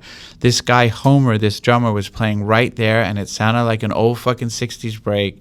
And obviously nobody was doing that at the time. So that just brought, that was like when you hear a sound, and you're just like, that's all I want to do now. Like, so obviously Homer and the band and those guys became the sound of what I did, but it was sort of all a wonderful accident, like all the kind of like ways that it led to me meeting up with those guys. In fact, I had sampled an early Dap King song on my first album, and apparently because Elektra dropped me like, a month after the record came out, they never paid this thing. So the first time that I was like, I have to find this band, the Dap Kings. Before I hooked up with them, I walked past Mercury Lounge, and it said, tonight, Sharon Jones and the Dap Kings. So I was like, oh, this is a great sign. I'll go in and ask them if they want to play on this Amy Winehouse record. And I was like, hey, I'm Mark. And the guy instantly, Gabe, who was the main guy in Dap Kings and the bass player, was like, yeah, I know you. You owe me $7,000. Like, you still owe me, whatever it was. So I had to convince him. I was like, oh, I'm sorry. I'll make sure you get paid for that. But yeah. It's great because I'm no good. It actually, like, if you just listen to the instrumental, it sounds like a gritty hip hop track. Yeah. And it has that gritty sample sound. Yeah. And then the horns just, like, with the bridge, just liven it up and takes it. I mean, obviously, Amy takes it to another level. Yeah. But the horns just take it to another level where it was such a great marriage, right? Like it was when Dave Guy, I think it was Dave and Neil, who Dave plays in the Roots now, and they came up with that. It was just incredible, and yeah, I think that it's funny. Like as a producer, looking up to Primo and the RZA, I was always trying to make something that I thought was like as good as that, and then I switched to like thinking to like, well, let me make something that they would sample. Like that changed, I think. Wow. And when we were making Back to Black, I remember that was always like, I remember Pharrell saying something one time, like when he's making music, he always imagines the RZA and Quentin Tarantino like on each shoulder or something. But for me, it was like, yeah, I guess I was like, wow, I can make this shit that sounds like the stuff that my heroes are sampling. So maybe that's what it is, because I realized like I'm a better songwriter maybe than I am a beatsmith, just specifically. Like I liked songs and arrangements and the whole kind of thing, and maybe it just took me a while to get to that. Was this like a weird time working with Amy Winehouse and Lily Allen before the music was getting released? Because did you kind of know you were making great music, and you were also kind of conflicted with DJing at the time? Did you feel a little lost? And because obviously when Amy Winehouse and Lily Allen comes out and they're like on TRL and it's blowing up, you're like, oh, this makes sense. Yeah. And I don't know if like during that time that led up to that, you were like, Am I still doing the right thing, you know? I definitely was. And Lily, like when I was working with her, was probably at my most like lost in the wilderness period. I wasn't DJing enough, or maybe I've fallen out of love with like the full club life. Mm-hmm. And then I wasn't hot like as a producer. I was still going back to England because there was a little leftover kind of sparkle from R.O.A.D that like I could go play there. And Lily really was working with me when I was just like, yeah, whatever the opposite of hotcakes are, like Zach Galifianakis likes to say. And I remember saying, and Lily teased me about it, because when Lily just became so big and just became so like really big in England, and then like really like cult huge in American thing, and she took me on as her opening DJ, and that was by far the coolest thing that happened to me in like since Nika Costin before, since the days of life, like suddenly being like on the trail of this thing that's just like really happening and buzzing. And I just had the early demos of my version record, and she was blowing up. So she always likes to tease me and be like, you were fucking nothing, I brought you back. Like, but I also remember I just started working with Amy, and Lily has the #1 record in England. She's like on top of the world. And I remember she called me because she's smart as well. And she's like, you working with Amy Winehouse? And I was like, yeah. She's like, you better not make a fucking record better than mine. And I was like, you are literally like #1 in the world right now. This is so funny that like this is where your brain is at. But Lily was also smart, probably saw Amy coming, even though like Amy hadn't put out a record in a couple of years. But like even when Amy was in New York and we were making that album, I was doing East Village Radio. I just started to do East Village Radio. Mm-hmm. I think because I just started to like all these different kinds of musics as well. And I wasn't like just straight like on the Holotronics, just only doing that. But like I needed this place to play all these things that I love. So me and Blue Gems started doing East Village Radio. And Amy would just come with us because we had just left the studio, and she would just be sitting there while I was doing East Village Radio, and then she'd get bored and go next door and get a fucking tattoo and come back like all like lost blood. And I'd be like, I'm not bringing you to the station anymore because you're just going to keep going to get tattoos. But it was like this funny era that in New York there was the misshapes, like the rock and roll shit had gotten a little cool. Yeah. So I was confused, like, did I want to be part of that? And I remember taking Amy to like a misshapes party that Mickey Avalon and Dirt Nasty were playing, like just all these weird things were happening in New York, this kind of mix of shit at that time. And then Amy's stuff came, and then that was the first thing that really put me on the map truly as a producer. It's funny because after Amy Winehouse and during this time was like, it was the emergence of like electro kind of coming in. Yeah. Which kind of, and Baltimore Club was kind of like hitting. Yeah. And then, obviously AM was doing Banana Split, and he was kind of like riding this like kind of dance EDM, early EDM wave that was kind of emerging in the 2010s. And I kind of wanted to see, obviously you were conflicted with DJing, but how were you like during this EDM era that was emerging? Did you relate to it? Did you like want to be a part of it? I talked to like R&B artists, or I'll talk to like Brian Michael Cox, who and Jermaine Dupri, they wrote all these amazing songs in the 2000s. Yeah. And then it was like Brian Michael Cox, there was like maybe a period where he wasn't writing as much. Yeah. And maybe he felt compelled to make an EDM R&B song. Yeah. But I was like, did you ever feel compelled to enter this era? I think it was like I knew how much AM loved like Daft Punk and like the thing, and like the way that he could play electro shit was so cool, and I was like, that's cool, like he's got that over there, that's his thing. Ellie Escobar started to make some really cool edits as well, and I would occasionally go to like, if I was playing with Philly, I might play with like Low B or something like there. Right. Aaron LeCrate was playing the Baltimore shit, and like so I was still like dabbling in it, I was still like adjacent to these things. I just knew the EDM thing wasn't really for me. But like Calvin Harris and me, both of us got signed the same week to Columbia in England in 2006. And at that time, it was before he was doing EDM. His early stuff was a bit more like kind of like funky, like da-da-da. But yeah, like I had so much respect for all those dudes and what they were doing, and I felt like they earned it, but it just wasn't for me. And I think when Vegas started to go a little bit more that way, like I was good in Vegas up to like the lean with it, rock with it era, like up to like 2006, like Hollywood, like playing with Hollywood. When it really started to get more noisy and faster, I was like, I would go and try and play. I'm on stage sometimes at a festival in Europe where there's like, or in New Zealand, and there's 30,000 kids, and I'm sandwiched between two crazy EDM acts, and I have to rewire my set to make it feel like EDM and all those things without playing any of those records. So it's like so many edits and halftime and shit, because I just like need people to feel like it is going like this because it's that kind of crowd, but like I just can't play those records because it doesn't feel like me. Is that why you also kind of fell back from DJing? Because there was a disconnect maybe with the crowd and the music where it was going for certain nightlife arenas, right? Like, I probably did. And you were like, should I just double down on production and do this? I think it was a combination. I think after DJing, like for probably like 10 to 12 years, 5 nights a week, like at that thing, I was probably hit a wall.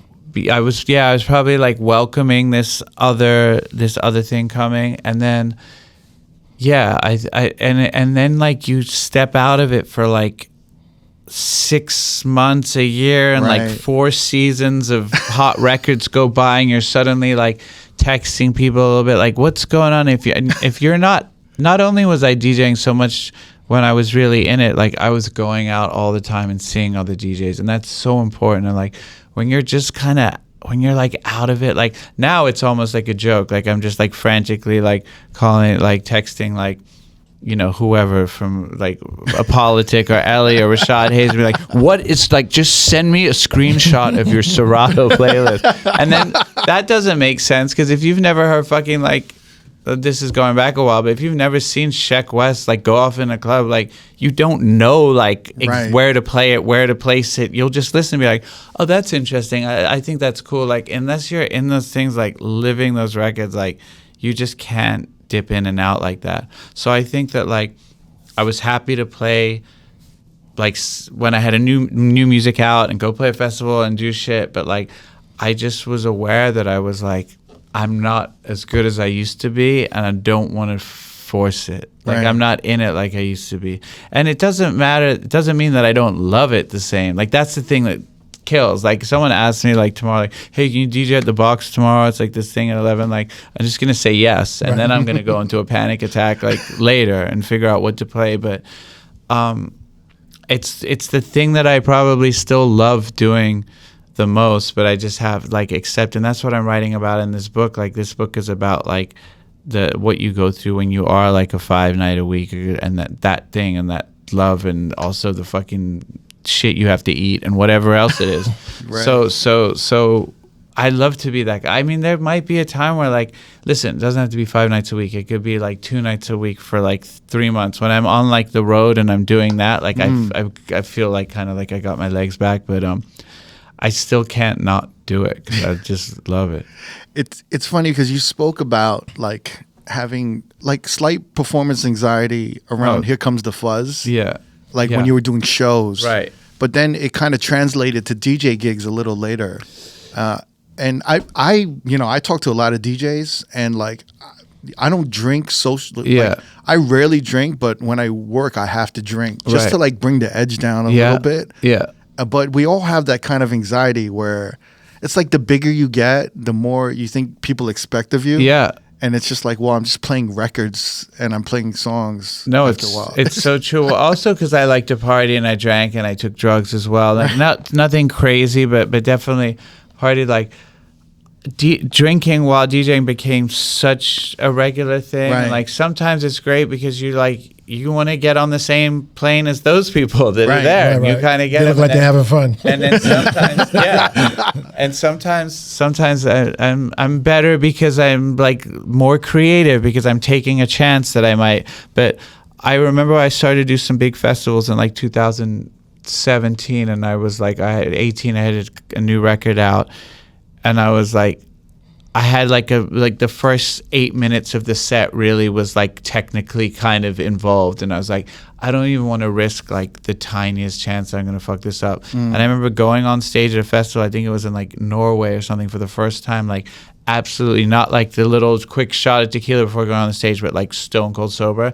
And it was like that dream you have when like you're naked on the first day of school and everybody can see you. You gotta make a speech, right? Like I could see, I could see a guy like 30 rows back, like just into his eyes and his soul. Like it was too stark. Like it was too much to be that present. But then you get into it and then it goes. And the nice thing is I remember everything about that set, whereas other sets I know they were great, but there's like parts in the middle that might be like, what did I play after that? Like, you know. So yeah, I used to drink to take the edge off, and sometimes it's still nice, and now I just kind of like balance it. But I always had the anxiety and I don't know if I'm misremembering not having the anxiety, because it was like, you know, sometimes we change the past when we think back. But when I was playing that on that run of playing 4 or 5 nights a week or something, and a lot of the time to the similar crowd, like I felt like they could go in a room like, you know, like the Terminator when he like assesses threat and just like looks around like I was like, I know the first record, I know the second record. Like there was just this a sense of ease that I had back then that I don't have as much now. And I just like I can't believe I'm saying this, but Zane Lowe, when we were DJing a lot together in Ibiza, like this was a while ago, but he used to call me 3 Shits Ronson because I'd have to go to the bathroom so many times. I was so nervous before. That's crazy. Before the gig, it's fucking Jewish stomach problems. Yeah. But you had like kind of a resurgence of wanting to DJ around 2018, right? Like when you linked up with Diplo for Silk City. I think you like, because I remember I think On the Record had just opened up with Sean Christie. Yeah. And I think you were like, yo, like I'm kind of down to DJ. Yeah. And you liked the concept of On the Record in Las Vegas. Yes. And then, you know, I remember talking to Sean. He's like, yeah, like Mark wants to get back in it. Like he wants to DJ again. Well, because so many people that I love from like, you know, Eddie, Mighty My, Shecky, of course, were all involved with that place. I knew it was going to be cool. I think it was a combination of like Vegas was probably a little bit more ready to hear the kind of shit that I wanted to play as well. Like the On the Record was really like specific about a certain kind of thing and aesthetic and what you did. And, you know, at that moment I had Electricity, Nothing Breaks, Shallow. It was a nice time to go out and like do some edits of these songs and play it, and then actually be able to sandwich some music I really loved in between it. But yeah, no, I loved it. I loved playing with Wes Diplo when we did like Governor's Ball. You know, like it's not like I've ever stopped loving it. It's just like this. The thing is, I probably do more fucking events and stuff like that than I do anything else. It's like, you know, I used to do those to sort of balance the club gigs and stuff, and now it's so weighted to the other side.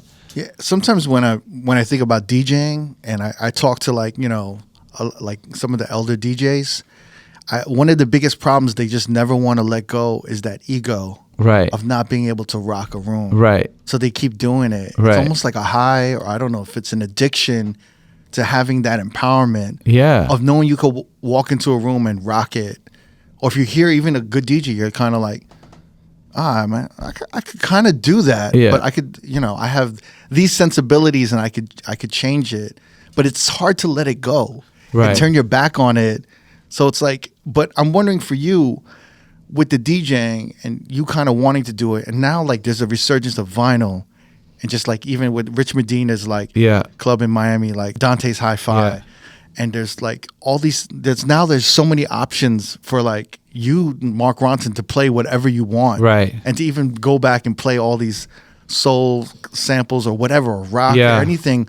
What is it that you think will bring you back or to like do what you want?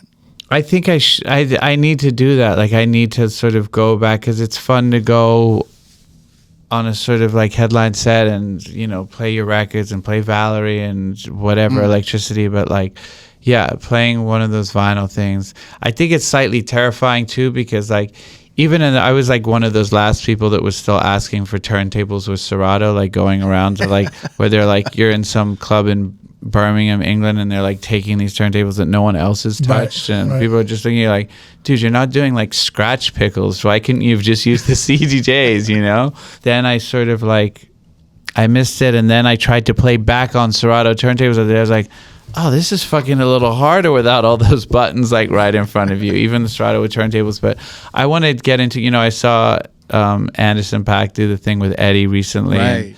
It was just fun, and it just was so much fun to just see somebody like pulling shit out of messy crates, and I miss that. It was like, you know what it was? It was like back in that day, like you brought like, it's almost like going to every DJ gig was bring your most treasured possessions to work, like literally transforming the soulless closet corner of a room that was the DJ booth into like a living, breathing fucking pop-up museum is what we did every night. Like going in and see like, oh yeah, I remember where that cranberry juice stain came from. That was in the basement of Fahrenheit. Or that flooded fucking like, you know, T.S. Monk record from when I had a basement flood. Like every single thing is like memory. And I still have all my records at home, and I just like sit down sometimes like and I see like the green spine, and I can't help just be like, oh yeah, Trends of Culture, I bought that at Rock and Soul in 95. Like the colors.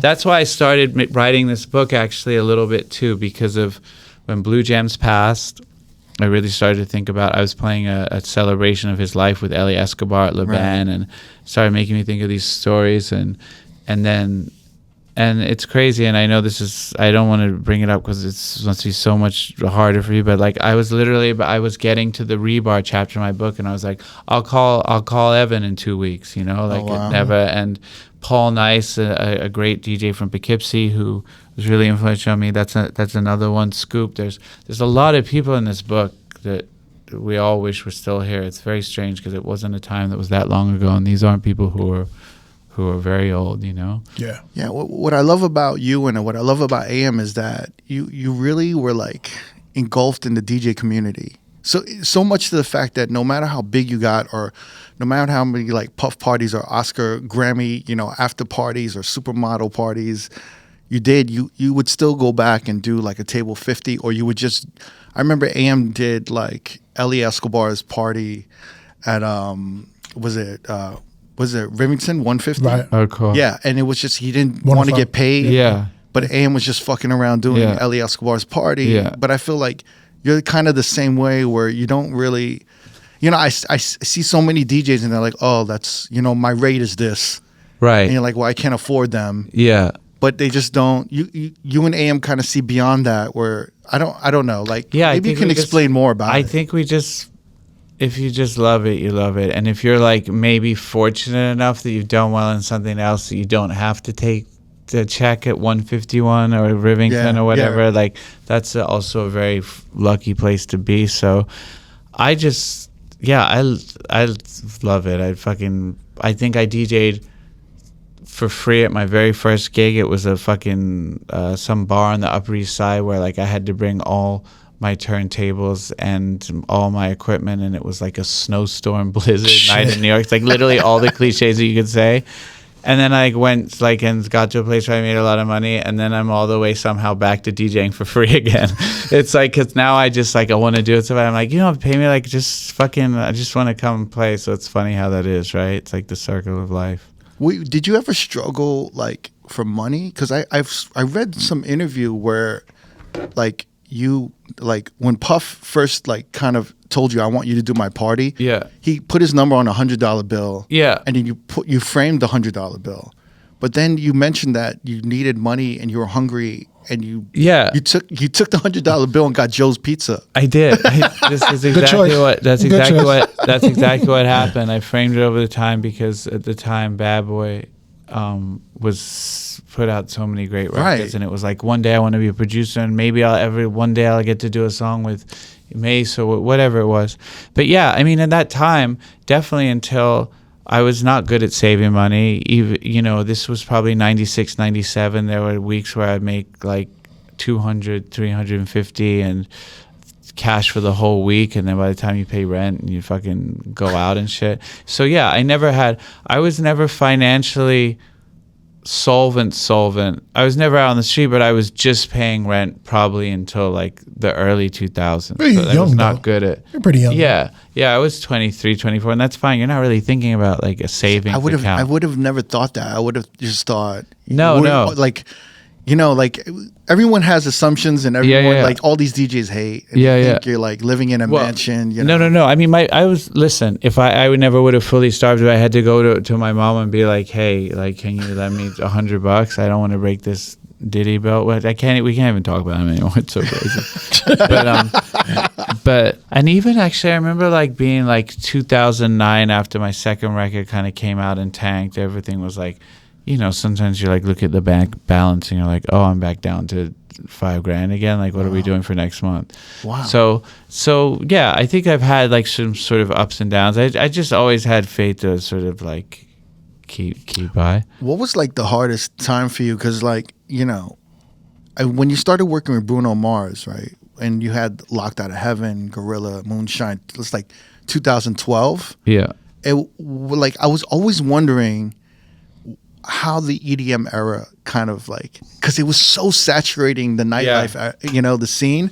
And I'm wondering, even musically, right? Yeah. Like labels, they're looking for just anything to bank off of. Yeah. And I was wondering if that was maybe kind of a weird or like low time for you, you know? But I wasn't sure, you know? It was a low era.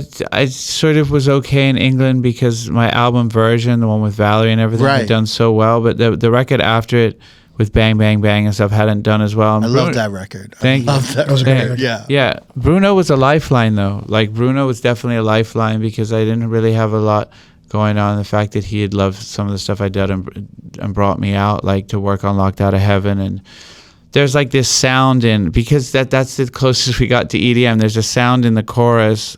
Emil, my very good friend who produced Lana Del Rey, had kind of brought that thing that became really popular like later, that's kind of like putting those like animal noises like that then Travis Scott and, you know, also did, and Mike Dean. But I think it's safe to say like Emil was early on that, and he put this owl sound of like an owl going ooh in the chorus of Locked Out of Heaven. And I remember I was like, you know what we got to make it go ooh, ooh, ooh, ooh, ooh, ooh. And I didn't know how to do that except on a pitch control slider on the Technique. So I was like, give me the oop, we'll put it on the Serato, and we'll just literally put it on the record player, because I didn't know Ableton or any of that shit at that time. We're just going ooh, ooh, ooh, ooh, ooh, ooh, like on the turntable. Oh, wow. And I remember Calvin Harris like came up to me. He was like that Locked Out of Heaven record's pretty good. He's like, because there were 3 producers on it. He was like, you did the ooh, ooh, ooh. I was like, yeah. He's like, I knew that was you, that part. But yeah, that was the closest we got to EDM. And then I would go play some club, like if I was playing like Razzmatazz or some cool, more EDM-y dance club and like thing, I'd be like, all right, well, what do I like that's like clubby? Okay, well, I love the Hudmo shit. So I took like Hudmo records and then put Bruno's a cappella over the halftime, like dun fa dun dun dun dun fa dun dun dun, like those kind of like Hudson Mohawk records. And so I was always trying to find a way to like play my shit and in the context of like what was popular. I was always a fan of different things that were going on in production, and I remember when Wale's record came out, or we did that, me and Ali Escobar did like a remix of one of those things that was like a little bit more electro or whatever it was. Like I always found it exciting and wanted to dabble in it, but there was always like a point where I felt like if I go any further than this, it's a stretch and it feels not like me anymore. It doesn't feel authentic to what you're doing. Yeah. And then when you kind of worked with Bruno on Uptown Special. Yeah. Leading up from 2012 to 2015, leading up to that. Yeah. Did you know what you wanted Uptown Special, that album, to be when you were making it? I think it was this thing that just after Record Collection, which is so Version came out, did really well. Record Collection, that was not so much. And then Uptown Special, I really had this feeling like, I think I was like, 38. I was like, if I don't make the best thing that I've ever made, like I might as well just sort of see myself out the door. Like it felt like it was like really like Last Chance Saloon working on Uptown Special. And really, why? Yeah, why did you? Because I just felt that way. I was like, my last record didn't do good. Unless this one's really, really good, who's gonna fucking care? The interesting part is like, with all this pressure that you put on yourself, you're still working with like Paul McCartney, like on his album, and then you're working with your heroes like Duran Duran. Like you did a whole album with them. Yeah, and those were all hugely important to me, and those artists, and I learned so much on them. But like, you're not walking into the club and hearing those records. Right. You know what I mean? Like that's what you want. Like even if, or just like you want to have some shit that's also, that's the DJ. You feel it around. Yeah. Right. Is that the reason why you went back to hip hop after you did the Amy joint? I think it was just like, I don't know. I think that just, the Record Collection thing sort of tanked, and then I did because you were working with like Wale at that time, and I was working with Wale, and and I guess things, and I'd done the Nas Buster record. Right. Mm-hmm. There was always like little bits, but it was like fried chicken, right? Right. Yeah. And then I met Bruno and Jeff Basker, and Jeff, who did so much of 808s and Heartbreaks and Dark Twisted Fantasies, is such a brilliant producer. And I saw this more, I guess I've been in England and I've been partying a lot. Let's be real. Like I was partying, I was doing drugs, I was going out. Like my whole life was just a little messy. I kind of get up and go to the studio maybe at 2 or 3 in the afternoon, stumble out of bed like a little hungover, have a glass of wine for lunch, and then just get to the studio. It's like there's no surprise I wasn't probably putting out my best work. Then I was living back in England, and I came to LA to work with Bruno and Jeff. And I just remember how insistent they were about like not just the hook, but the secondary hook and the tertiary hook. And like, this is how, because they all studied under this guy, I can't remember his name, but Bruno, Mike Elizondo, and Jeff Basker all came up under this other songwriter who probably like, ripped them off when they were kids, but they learned a lot of shit. And the proof is in the pudding with all those guys, whatever he taught them. And I was like, I like this like American way of thinking, like trying to make big records. Let me just be a little ambitious, and you can't be around Bruno and not pick up some of that. And so we were working on my Uptown Special record, and we had this other idea for this other song we kept trying to like work on, but every time we do it, we just fucking bang our head against the wall. And so we just started jamming, and Bruno jumped on the drums, and I was playing bass, and Jeff was playing keys, and we just started to write what became Uptown Funk. And because Bruno was touring at the time, he had a section in the show where the band basically played like Get Up off of that thing, like James Brown, and then they would rap Trinidad James over it. And he's like, we got this thing in the show where it's crazy, and we kind of do Trinidad James over this funk shit. And we're like, how's it sound over this thing that we're playing, So that was really...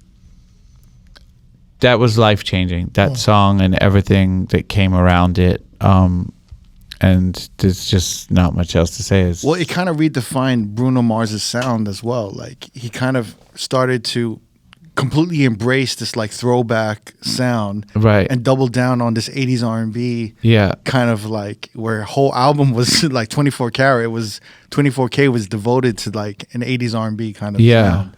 But, I think it was something that like he discovered while we were making Uptown Funk, and I think it's always where his heart was at. And then I think he earned himself the right with 24 Karat to like make the kind of record he'd always wanted to make or something. Because like we would always talk about those like records, like I mean we know them because we're DJs, but like Soul for Real, Candy Rain, and like even Every Little Thing I Do, like Every Little Thing You Do with Candy Soul for Real. Like there's just all these like.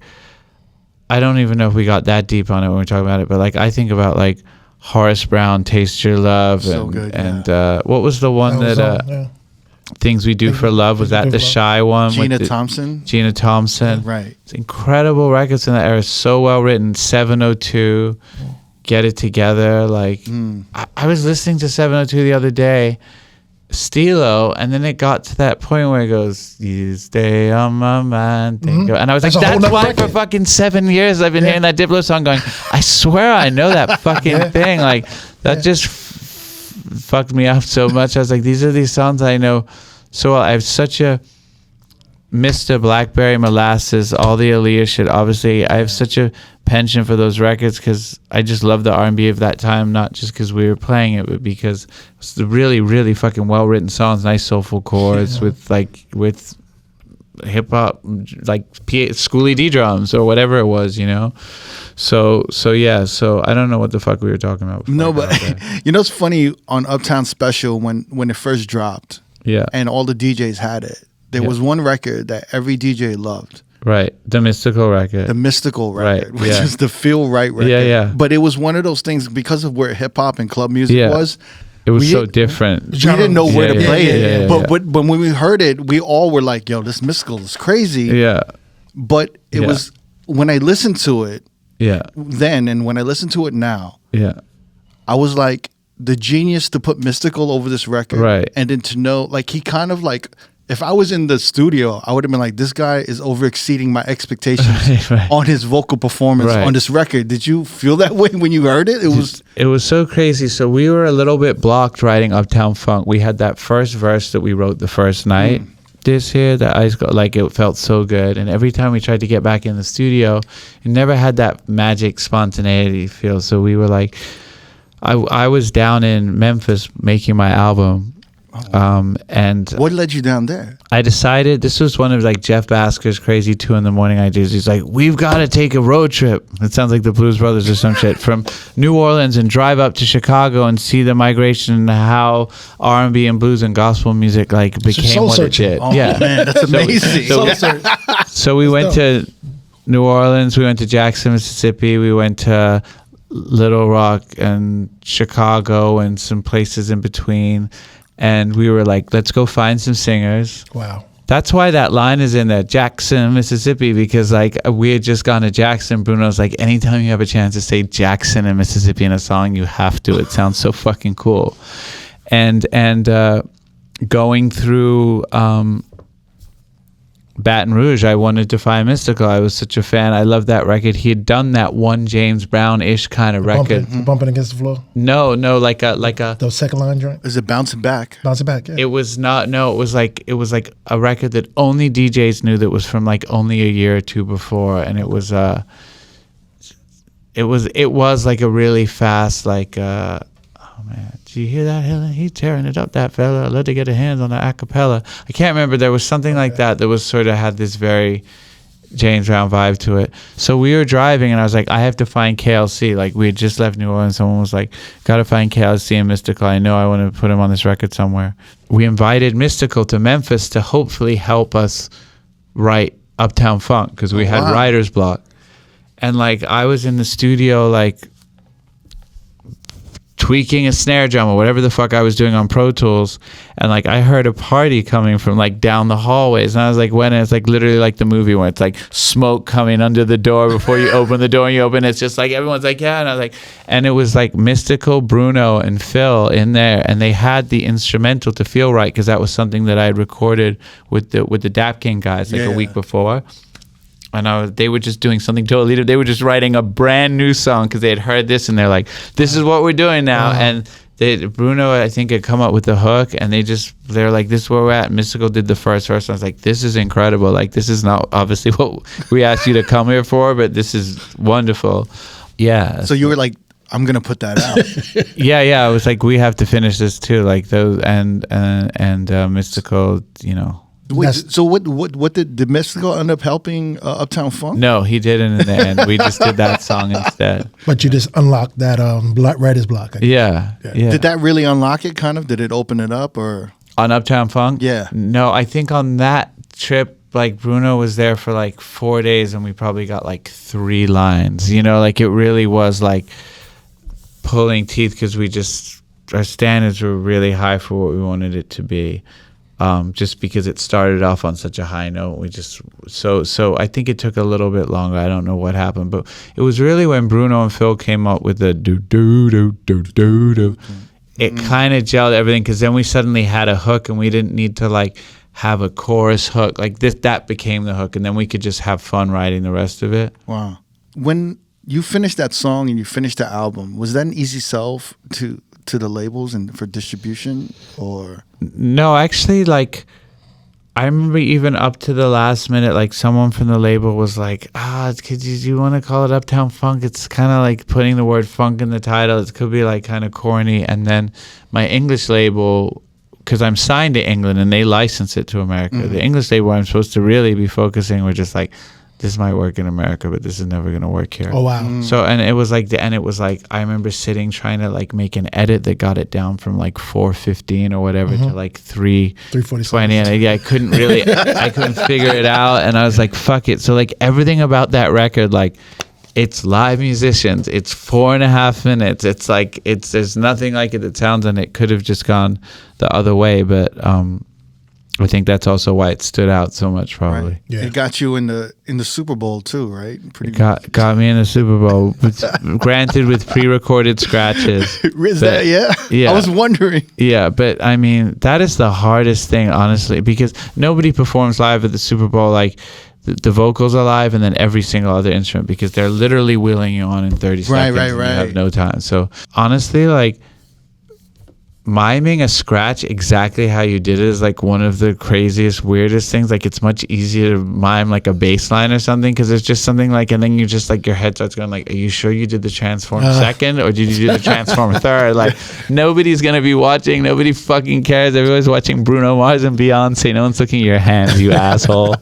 But yeah. Do you enjoy that though? Do you enjoy being part of the performance? And like, even like with, you know, obviously with the Barbie performance with Ryan Gosling, and you know, he kind of gives you like a little like punch in the face. You're all right, my friend. You'll be all right. No, but like, do you enjoy being out there and playing the instruments, or would you rather not? It's not the most important thing. It's a nice. I'd be lying if it wasn't like a nice little kind of like. It's a nice validate. It's a nice little, like, the Oscar thing was fun as hell, because it was just so much fun, and Ryan Gosling was just so fucking good, and I just felt like I was part of something on that night that made a lot of people laugh and happy. So like, it's not so much like I need everybody to see me fucking shred the bass, like, but it's nice, you know. You also like spend most of your time in a tiny room, like doing the shit by yourself 10 hours a day or whatever it is. So there's like, it's like prison. Like, they let you out for one night, so you're going to enjoy it. You're going to get out on stage and do that shit, because I don't get to play live that much. So yeah, the things that I really love, like SNL with Bruno and Mystical, like playing guitar with that great band, that was a lot of fun. I've definitely had some like pinch me moments for sure. I always wanted to know on that Barbie soundtrack, and just even that project in general, when they approach you with that project.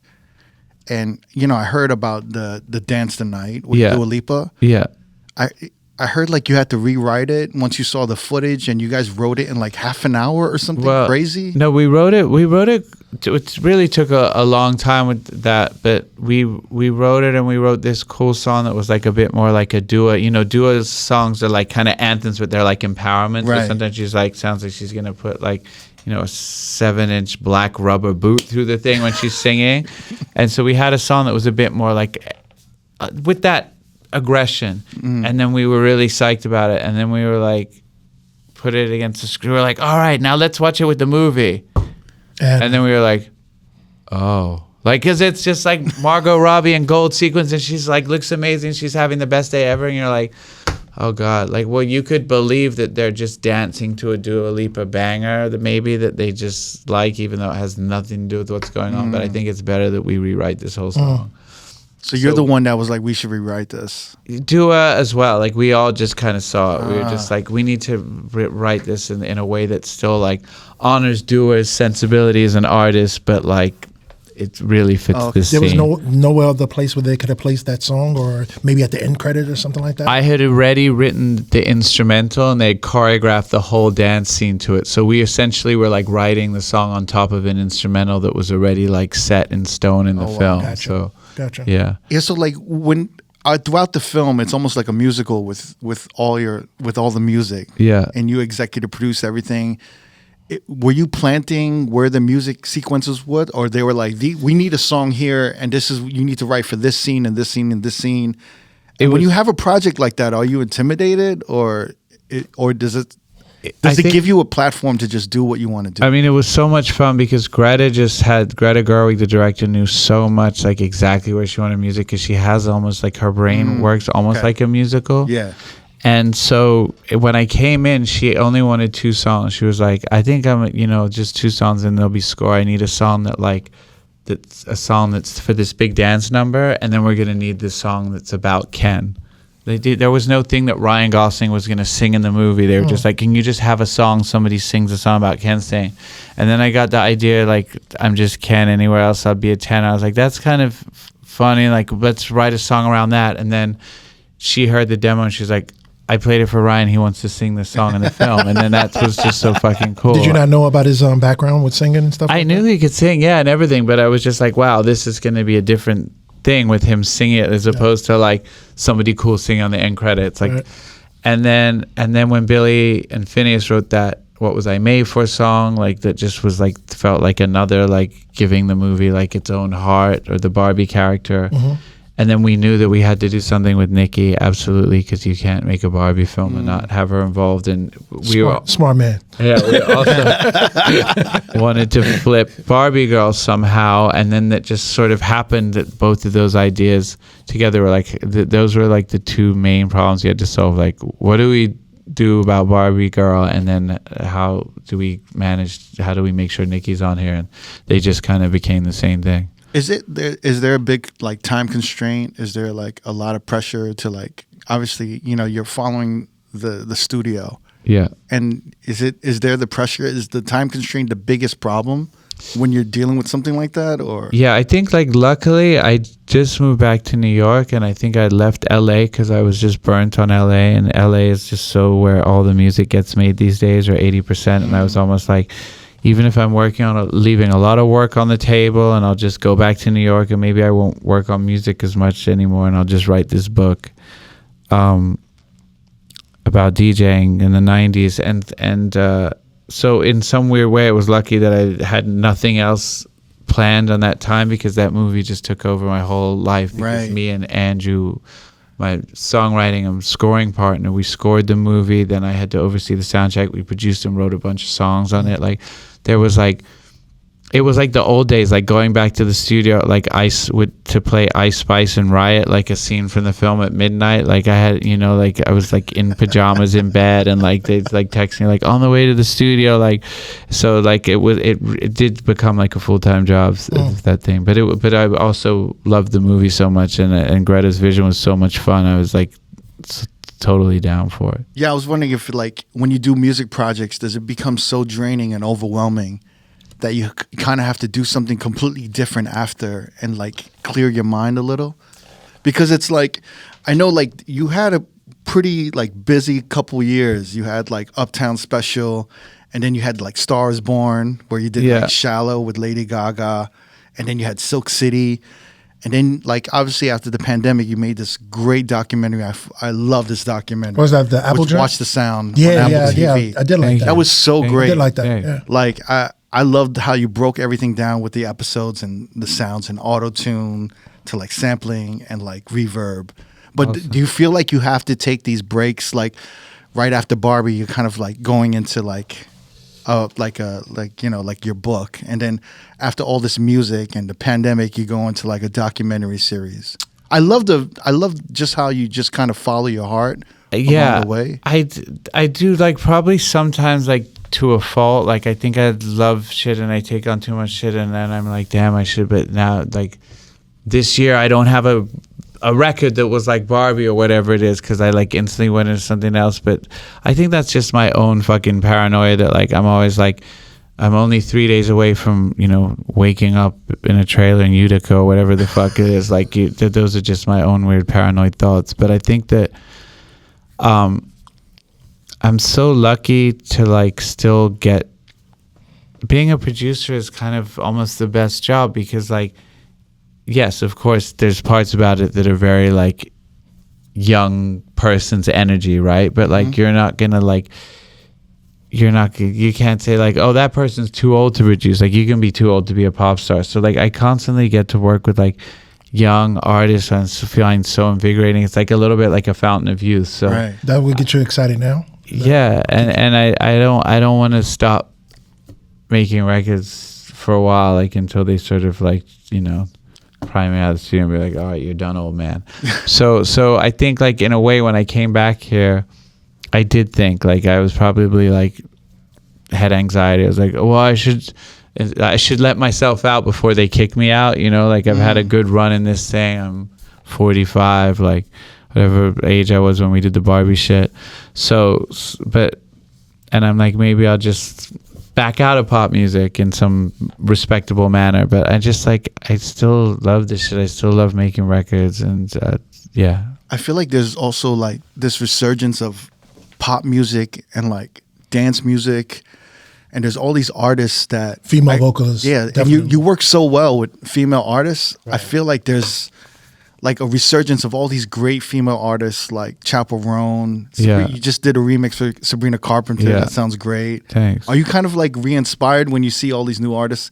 Even Charlie XCX, I know she's not new, but she's creating this great new movement and sound. So crazy. I went to her show at the Garden last week, right. And it was the loudest I've ever heard the Garden. Like, I never seen a boy band there, but it was just the screaming and it was incredible, but it had the energy of like what you would imagine seeing like the Prodigy in the 90s. Like it was like carnal, like it was like jump up, like like when they show like a rave like in some fucking vampire movie, you're like, nobody really goes that crazy to rave. Like no one told them that. Like people were going like that crazy, and it was just so awesome to see. So yeah, Charlie I've known for a really long time, so I'm so excited. Yeah, I think that there's so much exciting shit and exciting producers and people getting kind of like the butterflies. Like you want to be a part of it, like you want to work with, Yeah, no, that's why I have to kind of also spend a bunch of time in LA, because that is really where I go to make records these days. Crazy. Really random. Say something nice about the Knicks. Wow, I mean, honestly, yeah, we're really not looking that bad. I mean, obviously the Dante thing was so exciting when he was there, and it was a really good energy, but we have been missing that big man, right? Like, I mean, we've had people play incredibly well, Isaiah, and like people really rise to the occasion, punch above their weight, but I'm excited. How are you feeling about? I'm not a Knicks fan. I know you are. Oh, okay. I know you are. Yeah. No, I am. I mean, that was another thing about the 90s too. It was like they were out all the time. Yes. And then going to those games when they were great. And I remember even DJing at Life the night that San Antonio beat us to take the championship. And like it was like Wennington or one of those like big tall white guys like dancing in front of the booth where I'm like crying, because the Knicks have just lost and I have to play for this fucking guy. Yeah, no, that was crazy. I mean, Marbury was always out at Lotus. Yeah. There was one time actually that he was like threw some money in the air, like some song came on that he liked, and the money landed. I didn't see who had thrown it, and it like got wedged in between the needle and the vinyl, and it stuck. And I would like looked up like that kind of like, who the fuck? And like, and I looked up and it was him, and he looked so remorseful as well that I felt like such an asshole, and he could have easily kicked my ass anyway. So there was such a funny like this moment that I had with Stephen. I was like, oh, moment of clarity, right? So sorry, man. I love the Nets. Hey, Mark, we're so like honored to have you on the podcast. I've talked to a lot of friends and a lot of peers and everyone, and there's one last question I have to ask. Yeah. Everyone's curious, and it's like everyone just told me to ask you this. Okay. They wanted to know about your accent. Yeah. If you I always get this shit. I know. If you suppressed your accent in the 90s. It's so crazy. Or did you amp something up? I actually, like, it's, so I moved here from England in 1983. Right. And you know, I had this accent, like the first day of school, kids are like, what the fuck is wrong with you? Why do you talk such things? So obviously you try and sound American to fit in.